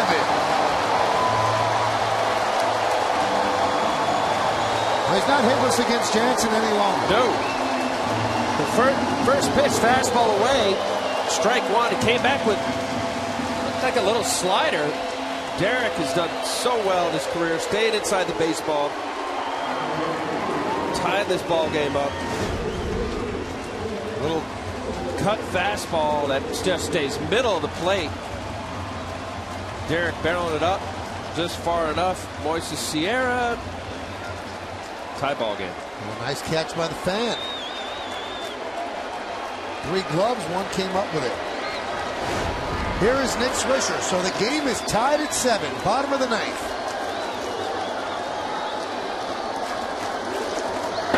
Pitch outside, 1-0.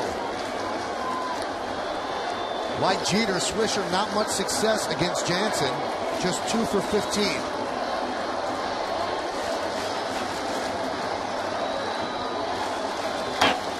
Trying to end it right there, 1-1. Wow, 1-0.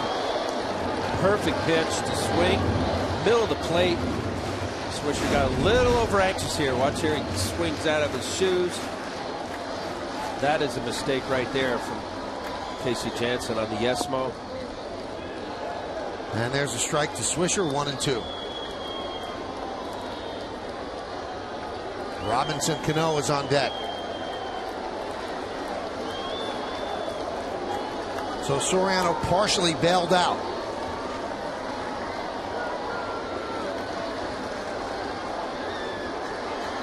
And the 1-2. Took something off, and Swisher way out in front. He strikes out for the first out of the bottom of the ninth. Hard curveball from Casey Jansen. Got a defensive count. You see the 12-6, that straight downward drop. Tough pitch to hit. Just hoping at that point he could touch it, foul it off out in front.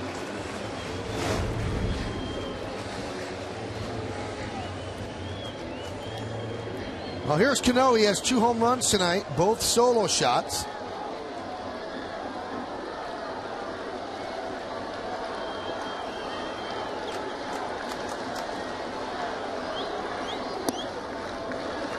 Jansen deals a fastball low, 1-0.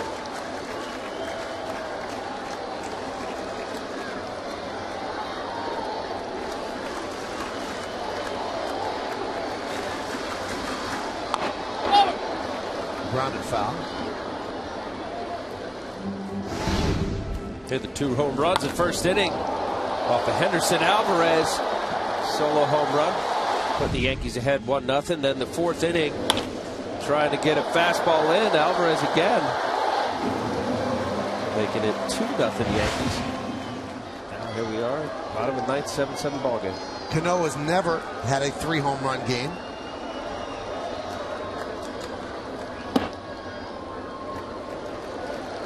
Count 2-1.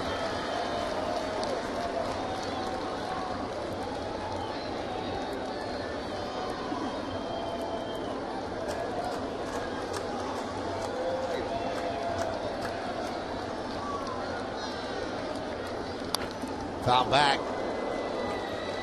Orioles have just won their game against the White Sox 4-3. So now they become very interested observers of this game.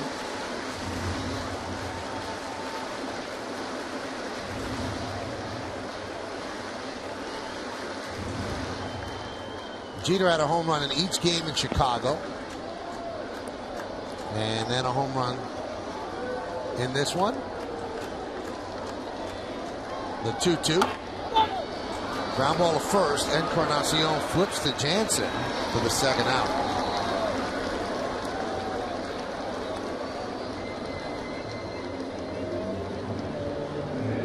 Now this would have been the spot for Mark Teixeira, the cleanup spot in the Yankee order. But Teixeira left the game in the 4th inning, or after the bottom of the 4th inning, when he suffered a calf contusion. Jason Nix took over. Since then, Nix is 0 for 1 with a walk.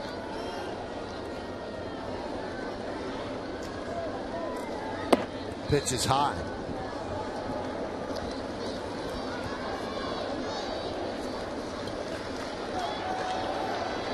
Clay Rapata warms for the Yanks.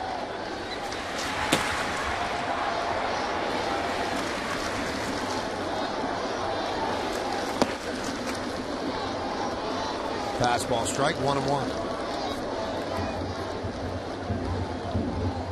It'll be 4, 5, and 6 in the Blue Jay order if there is a 10th inning.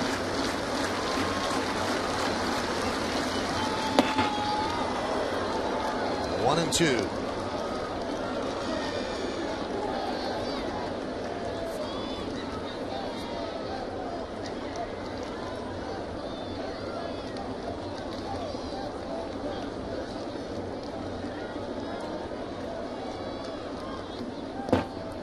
Breaking ball in the dirt, and the count 2-2. So Derek Jeter leads off this inning with a home run and has tied the game at 7. 14th home run for Jeter.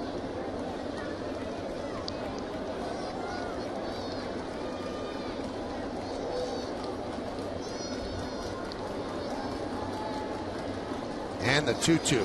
Swing and a miss.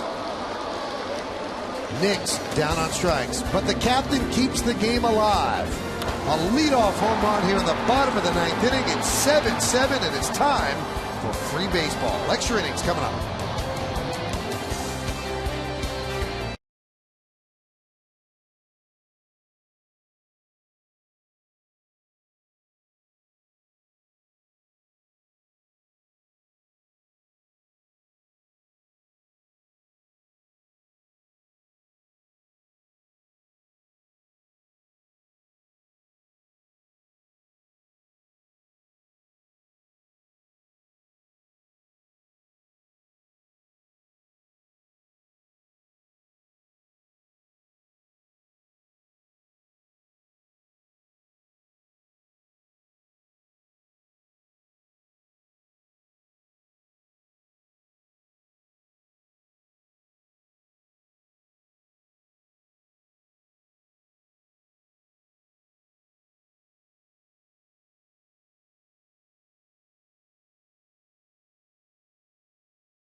We'll go to Clay Rapata.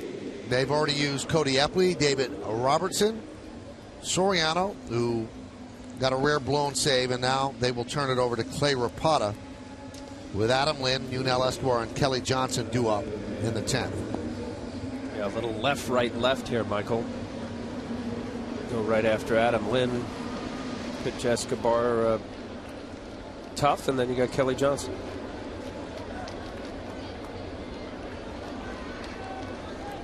Lind 2 for 4. He had a home run in the second, a single in the 8th.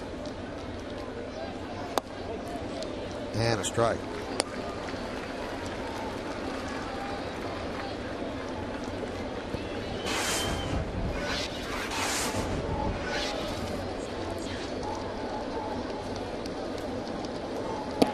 Swing and a miss, 0-2.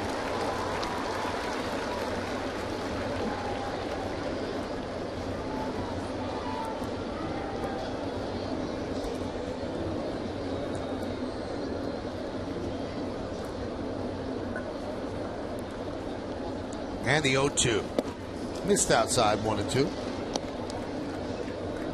So a clutch home run by the captain has sent this game into extra innings.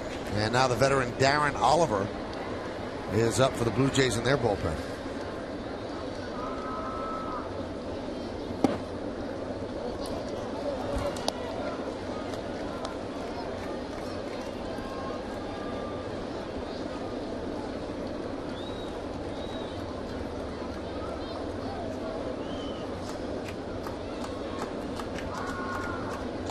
Swing and a miss. Lind down on strikes. Clay Rapata, nice sidearm slider. Little breaking ball running down and away. Good bite to it. Tough on the left-hander. Well, Joe Girardi had Rapata in for that one batter. That's it. So he will signal to the bullpen. And it's going to be Derek Lowe. Lowe against Escobar. Here in the 10th. One man out. Game tied at 7. Stay where you are.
with the Yankees and the Indians. 8-10, 21 starts, 165 hits in 126 innings. He makes you hit the ball, doesn't strike out many.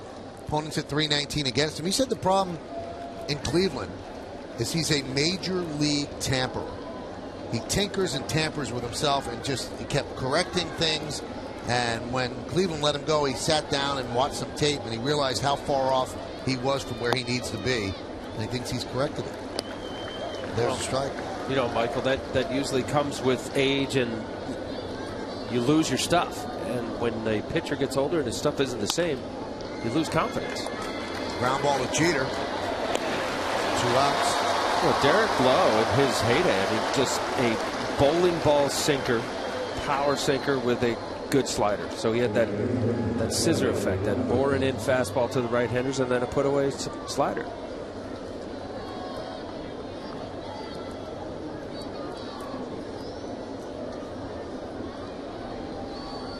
That'll bring up Kelly Johnson. You know, this year, you talk about those numbers, has not been good against left-handers. .361 batting average against Derek Lowe. .286 the right-handers.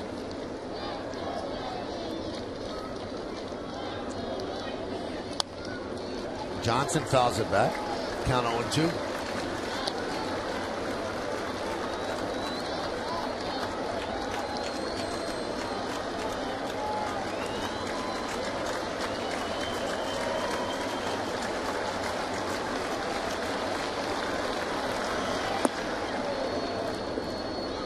Count now 1-2. Guy who started, he's closed in a big market with the Red Sox, so he knows how to deal with pressure. If he has straightened things out, he can be a big addition to this Yankee bullpen. Fly ball, left center. Ichiro is there, and the Blue Jays go down in order, 1-2-3. In the bottom of the 10th, Granderson is going to lead it off. Stick around.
Yankees had a 6-4 lead in the 9th inning, but a 3-run home run by Colby Rasmus made it 7-6 Blue Jays. Derek Jeter then led off the bottom of the 9th inning with a solo home run. That made it 7-7. Here we are on the bottom of the 10th inning, and this is the 7th pitcher used by the Blue Jays. The veteran Darren Oliver comes on for his 50th game. The ERA of 1.83, an ageless wonder. 42 strikeouts in 44 and a third innings, 32 hits, and 11 walks, so he has a whip under 1. Doing a good job. 41 years old. Michael been around a long time. First time he got to the big leagues was in 1993. The Texas Rangers. Left-handed. Throws strikes with a secondary pitch. He can stick around. Here's Curtis Granderson. He is 0 for 4. He grounded out to second and then has flied out to center 3 times. There's a strike. 4 for 13 against Oliver. 1 of the 4 a home run.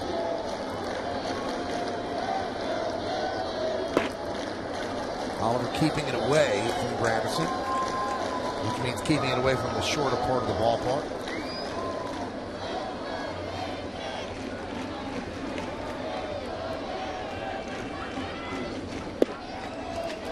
Count 2-0. Eric Chavez is on deck. Now they could go with Casey McGee. We'll see how they play this. Depends on if Granderson gets on. 2-2.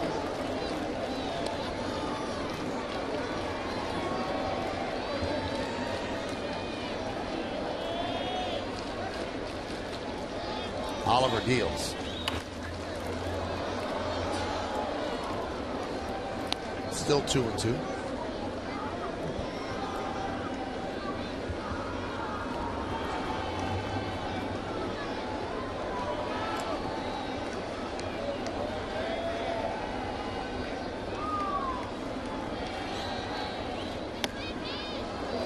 And Granderson has worked the count full.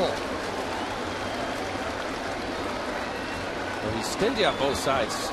Left-handed batters and right-handed batters. 200 left-handed, 200 batting average for lefties, 207 righties. Swing and a miss. He strikes out Granderson.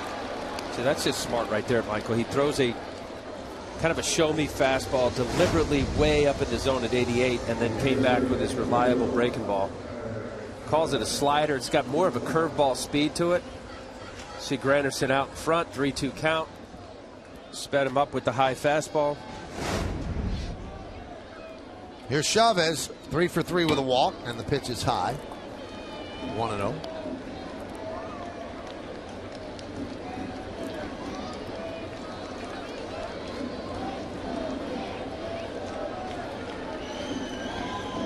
Both teams have to battle through disappointment here in the extra innings. The Yankees thought they had it at 6-4, and the Blue Jays thought they had it at 7-6. Good numbers against the lefty Oliver, 5 for 16. 1-1. 1-2. Against each of their respective closers that have been pretty darn good this year. Soriano and Casey Janssen for the Blue Jays.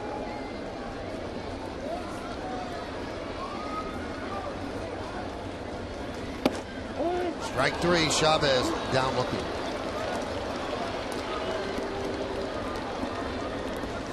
Well, Chavez looking maybe for that slider. I know 2 strikes. You should just be looking for the ball, put it in play. Just perfect paint. Torrealba did not have to move the glove. Chavez saw the at-bat with Granderson. He did not see one breaking ball. Might have been off the plate by an inch or 2. Darren Oliver will turn 42 this October. Here's Russell Martin. There's a strike.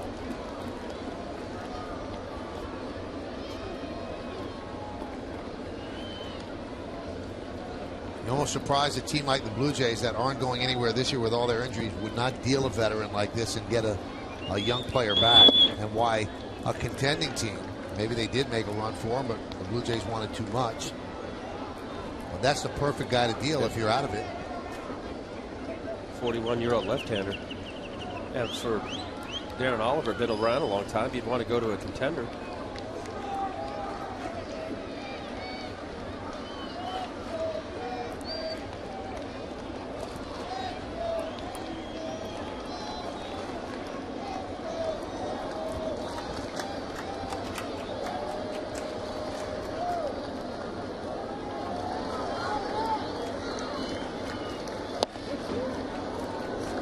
One and two.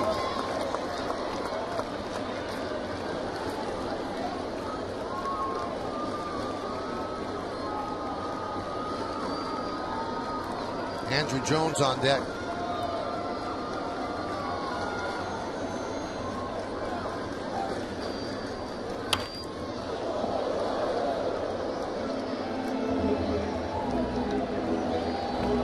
out.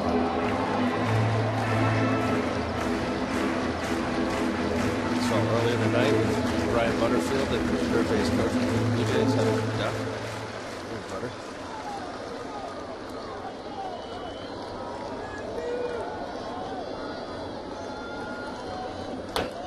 Foul back.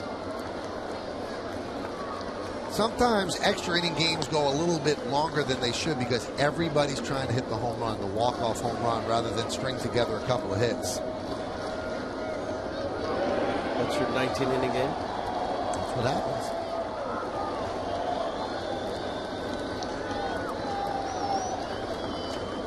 One-two. Grounded to short. Escobar.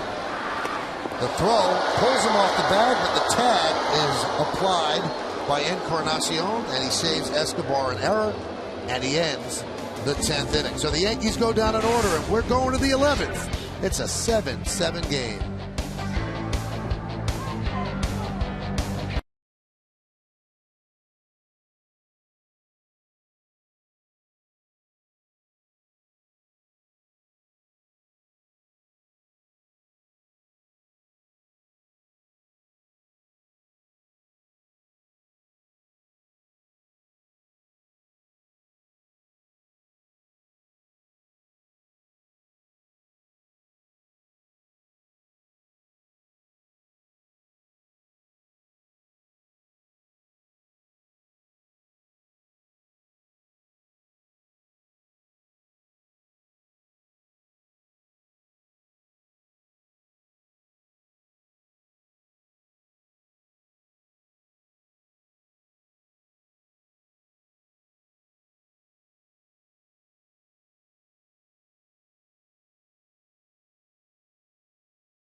Well, it's been a long journey. Yeah, Michael, by the home run. First inning, solo home run by Robinson Cano is 26 on the year. Then in the fourth inning, same thing, solo home run off to Henderson Alvarez. And then in the ninth, the Yankees up 6-4. 3-run homer by Colby Rasmus, his 21st on the year off of Rafael Soriano. Blown save, but Derek Jeter to the bottom of the inning. Solo home run making this ball game 7-7. Here we are in the 11th inning. Home run night for both the Jays and the Yankees. 7-11, a convenient line score for the Blue Jays. 7-8-0 for the Yankees. Oliver's in, Lowe's in, two veterans. David Phelps pitched well again, but he will not be part of this decision. Yankees have Derek Lowe on the mound, so they're not worried about length here in extra innings. Lowe can go for a while, and he deals inside to Torrealba.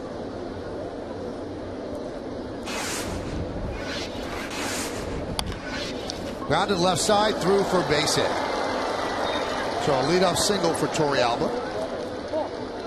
You're going to see hits like that against Lowe. He wants you to hit the ball on the ground, and sometimes the ball's going to find a hole. Well, old pitching coach said you get the leadoff batter, and you're always one pitch away, especially with a sinker ball pitcher. His Derek Lowe's velocity not the same, and when you have the movement, instead of it being late biting sink, it's more of rolling, but hitters could pick it up a little sooner, and that's where you get your harder ground balls. Mike McCoy, the pinch runner. Let's see if Farrell asks Sierra to bunt. So Torrealba had a good night. 3 hits, 2 singles, and a home run.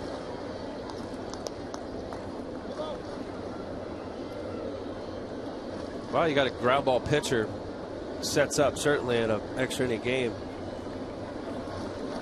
See if Sierra squares. Keeping McCoy close.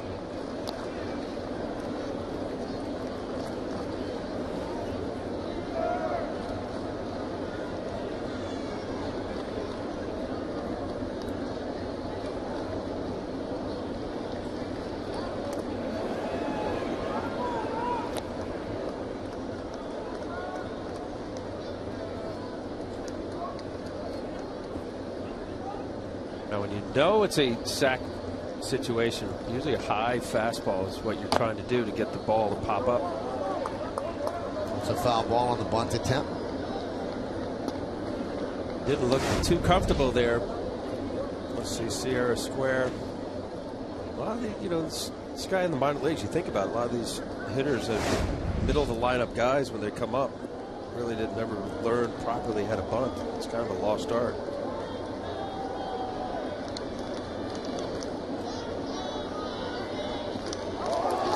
Thrown away, and that will allow McCoy to go to second. He's rounded second. He's going to go to third. Jones gets the ball in, and now the Yankees are in a real pickle. Runner at third base with nobody out. Yeah, I'm not sure what Derek Lowe saw. You throw over a few times to identify what the hitter's going to do. And that wasn't a terrible throw, though. Repeated throws.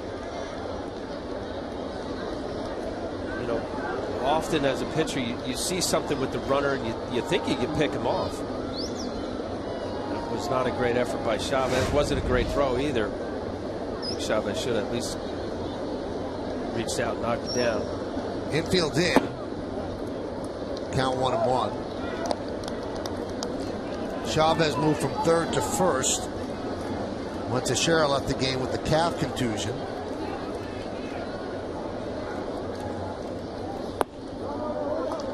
Count 2-1.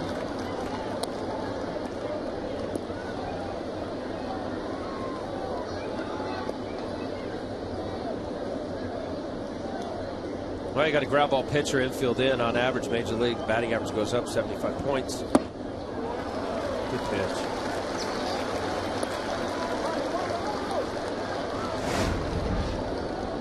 Slider 2-1 count. Sierra seeing fastball.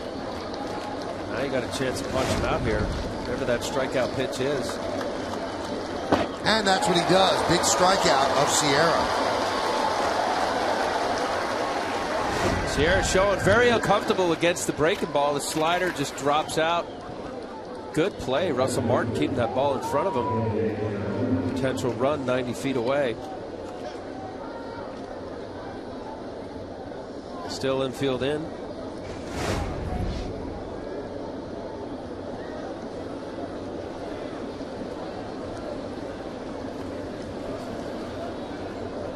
Here's Adani Hechavarria.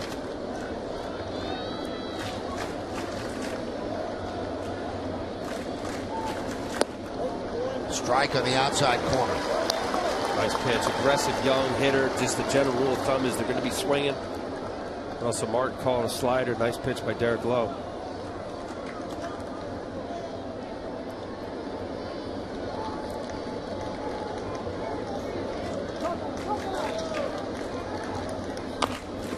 Dribbled slowly to third. Nix charges. Fires to first. Throw home. Not in time. So McCoy held till the throw to first was made and then broke for home to give the Blue Jays an 8-7 lead. Good base running by McCoy. Let's see this dribbler. McCoy, as a runner, he's able to come down the line as much as where Nix is. He actually wasn't as far. He could have followed a little bit more. On the throw, had every intention of going. The transfer looked like a little bobble from Chavez. Easily scoring.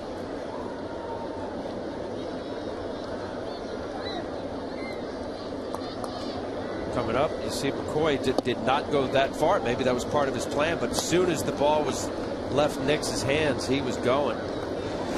Pretty good speed. So that E1, really a gigantic play to allow McCoy to go to third. Rajay Davis pops it up. Nix is there, and that will do it. One run, one hit, one big error, and nobody left. We go to the bottom of the 11th inning. It'll be Jones, Ichiro, and Jeter coming up.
are trailing as they come into what could be their final at bat. Derek Lowe threw away a pickoff throw, one that Eric Chavez could have handled and really should have handled, and it allowed Mike McCoy to go to third. He then scored on a slow roller to third. And that's where we are right now. Jeff Mathis takes over behind the plate for Torey Alba. McCoy had pinch run for him. Here's Andrew Jones. And he swings at the first pitch and pops it up down the right field line. Long run for Sierra. And he almost overran the ball, but he makes the play in fair territory for the first out. Ed Hickox, the first base umpire, said that would have been a fair ball. Well, he went a long way. I guess Andrew Jones, who's playing more right center field, and as you see, almost overran the ball. So he's getting there. Michael said that would have been called a fair ball. Made it interesting. Well, here's Ichiro, who is 0 for 4 tonight. Pitch outside from Oliver.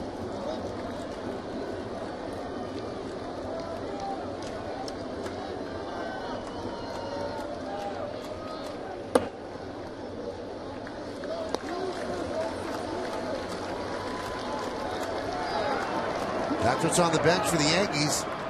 Chris Stewart, you want to save. He's the final catcher. And then Casey McGee. 2-1.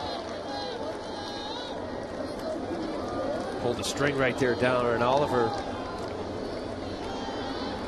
changing speeds.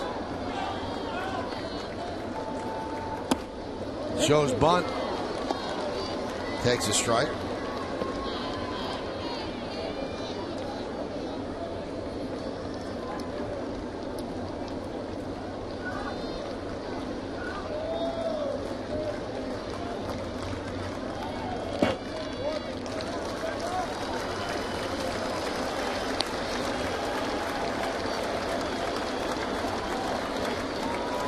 Yankees would love Ichiro to get on base, and then Derek Jeter could come up.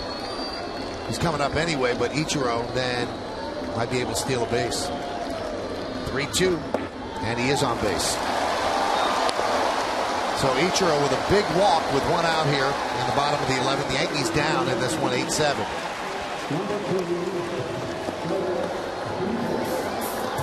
Well, can Jeter come up big again? In the 9th inning, Yankees trailing 7-6. He leads off with a home run against the closer, Casey Jansen. Made it 7-7 to 4 extra innings.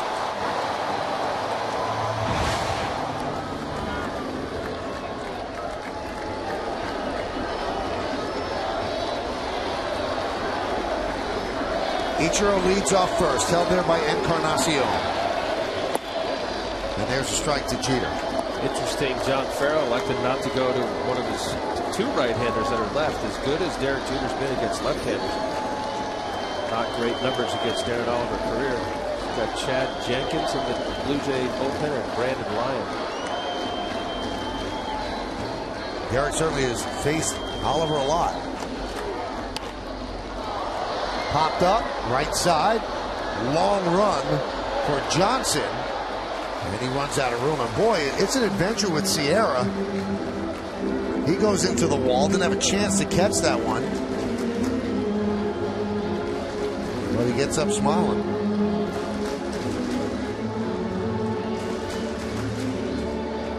So the count quickly 0-2 with Nick Swisher on deck. Sierra wasn't near the ball. No, I think it was his way of slowing down, not running into the wall. Blue Jays 8, Yankees 7. Ichiro leads off first. He has a good lead, but he keeps heading back to first with every pitch. Doesn't want to get picked off here.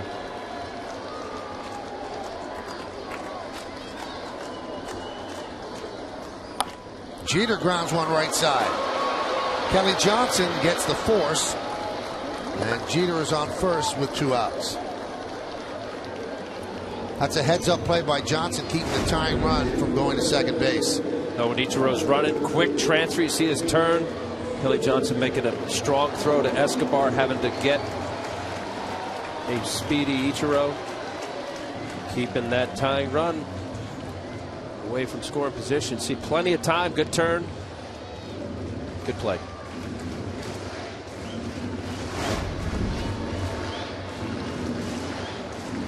Talking things over about Nick Swisher. Swisher has already connected from this side of the plate, a 2-run home run, 1 for 5. That home run came in the 5th inning. And here it is. Aaron Laffey threw it one too many sliders into the bat of Nick Swisher.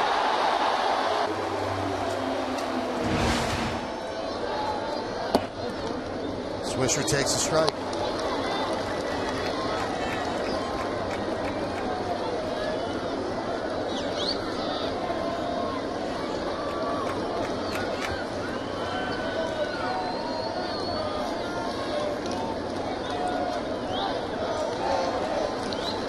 Third baseman Hechavarria deep and close to the line, guarding against the extra base hit. Outfielders are deep as well. They don't want anything over their head.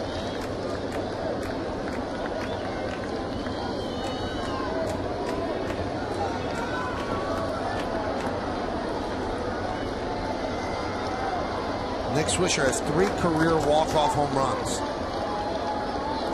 And Oliver taking too much time, so Swisher steps out.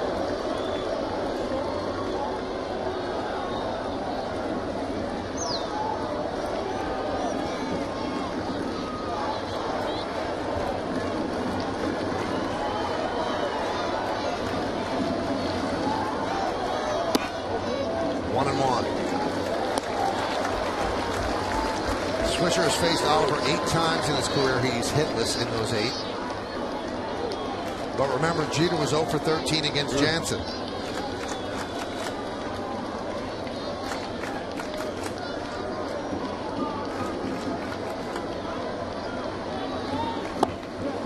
Could not hold up on that 76-mile-an-hour breaking ball, 1-2. This is where Darren Oliver's smart. The previous pitch, I thought was a tough pitch for Nick Swisher to lay off. 88-mile-an-hour fastball inside for a ball, and then he comes back with that nice curveball.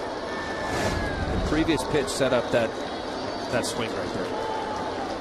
Swisher has been so locked in the month of August. Big spot for him right here. Bottom of the 11th inning. Yankees trail 8-7. Jeter's at first. A 1-2. 2-2. He gives you a little look. He gives you a little tease with that fastball.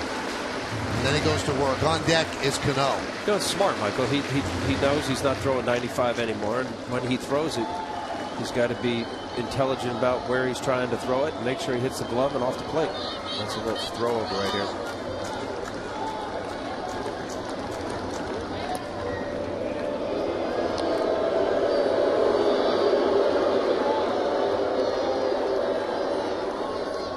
Well, if he teased him with the fastball for a ball, which he's done, and then came back with a breaking ball for a strike, let's see if the combination is that curveball down and in. It is.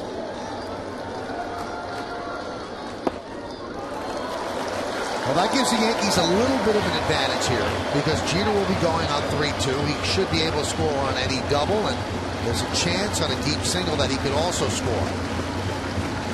Then you got Darren Oliver. You know Robinson Cano's on deck. Not that you're thinking that far ahead, but you got to make a good pitch here.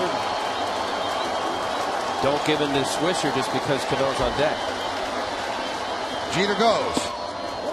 Strike 3, and Swisher down looking, and the ball game is over. Jeter cannot, or should I say Swisher cannot believe the call. He's still standing at home plate talking with Hernandez, and I guess what he wanted to know, did I swing or is it a called third strike? What is it, Al? Well, he called a called third strike. I think he could have gone either way. Maybe that was on the swing, Michael.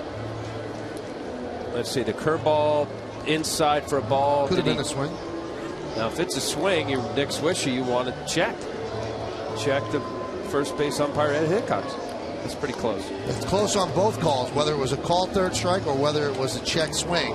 But nonetheless, the ball game is over. The Yankees lose a tough one. They were up 6-4 down to the final strike in the 9th inning, but they could not hold on. A rare blown save for Soriano.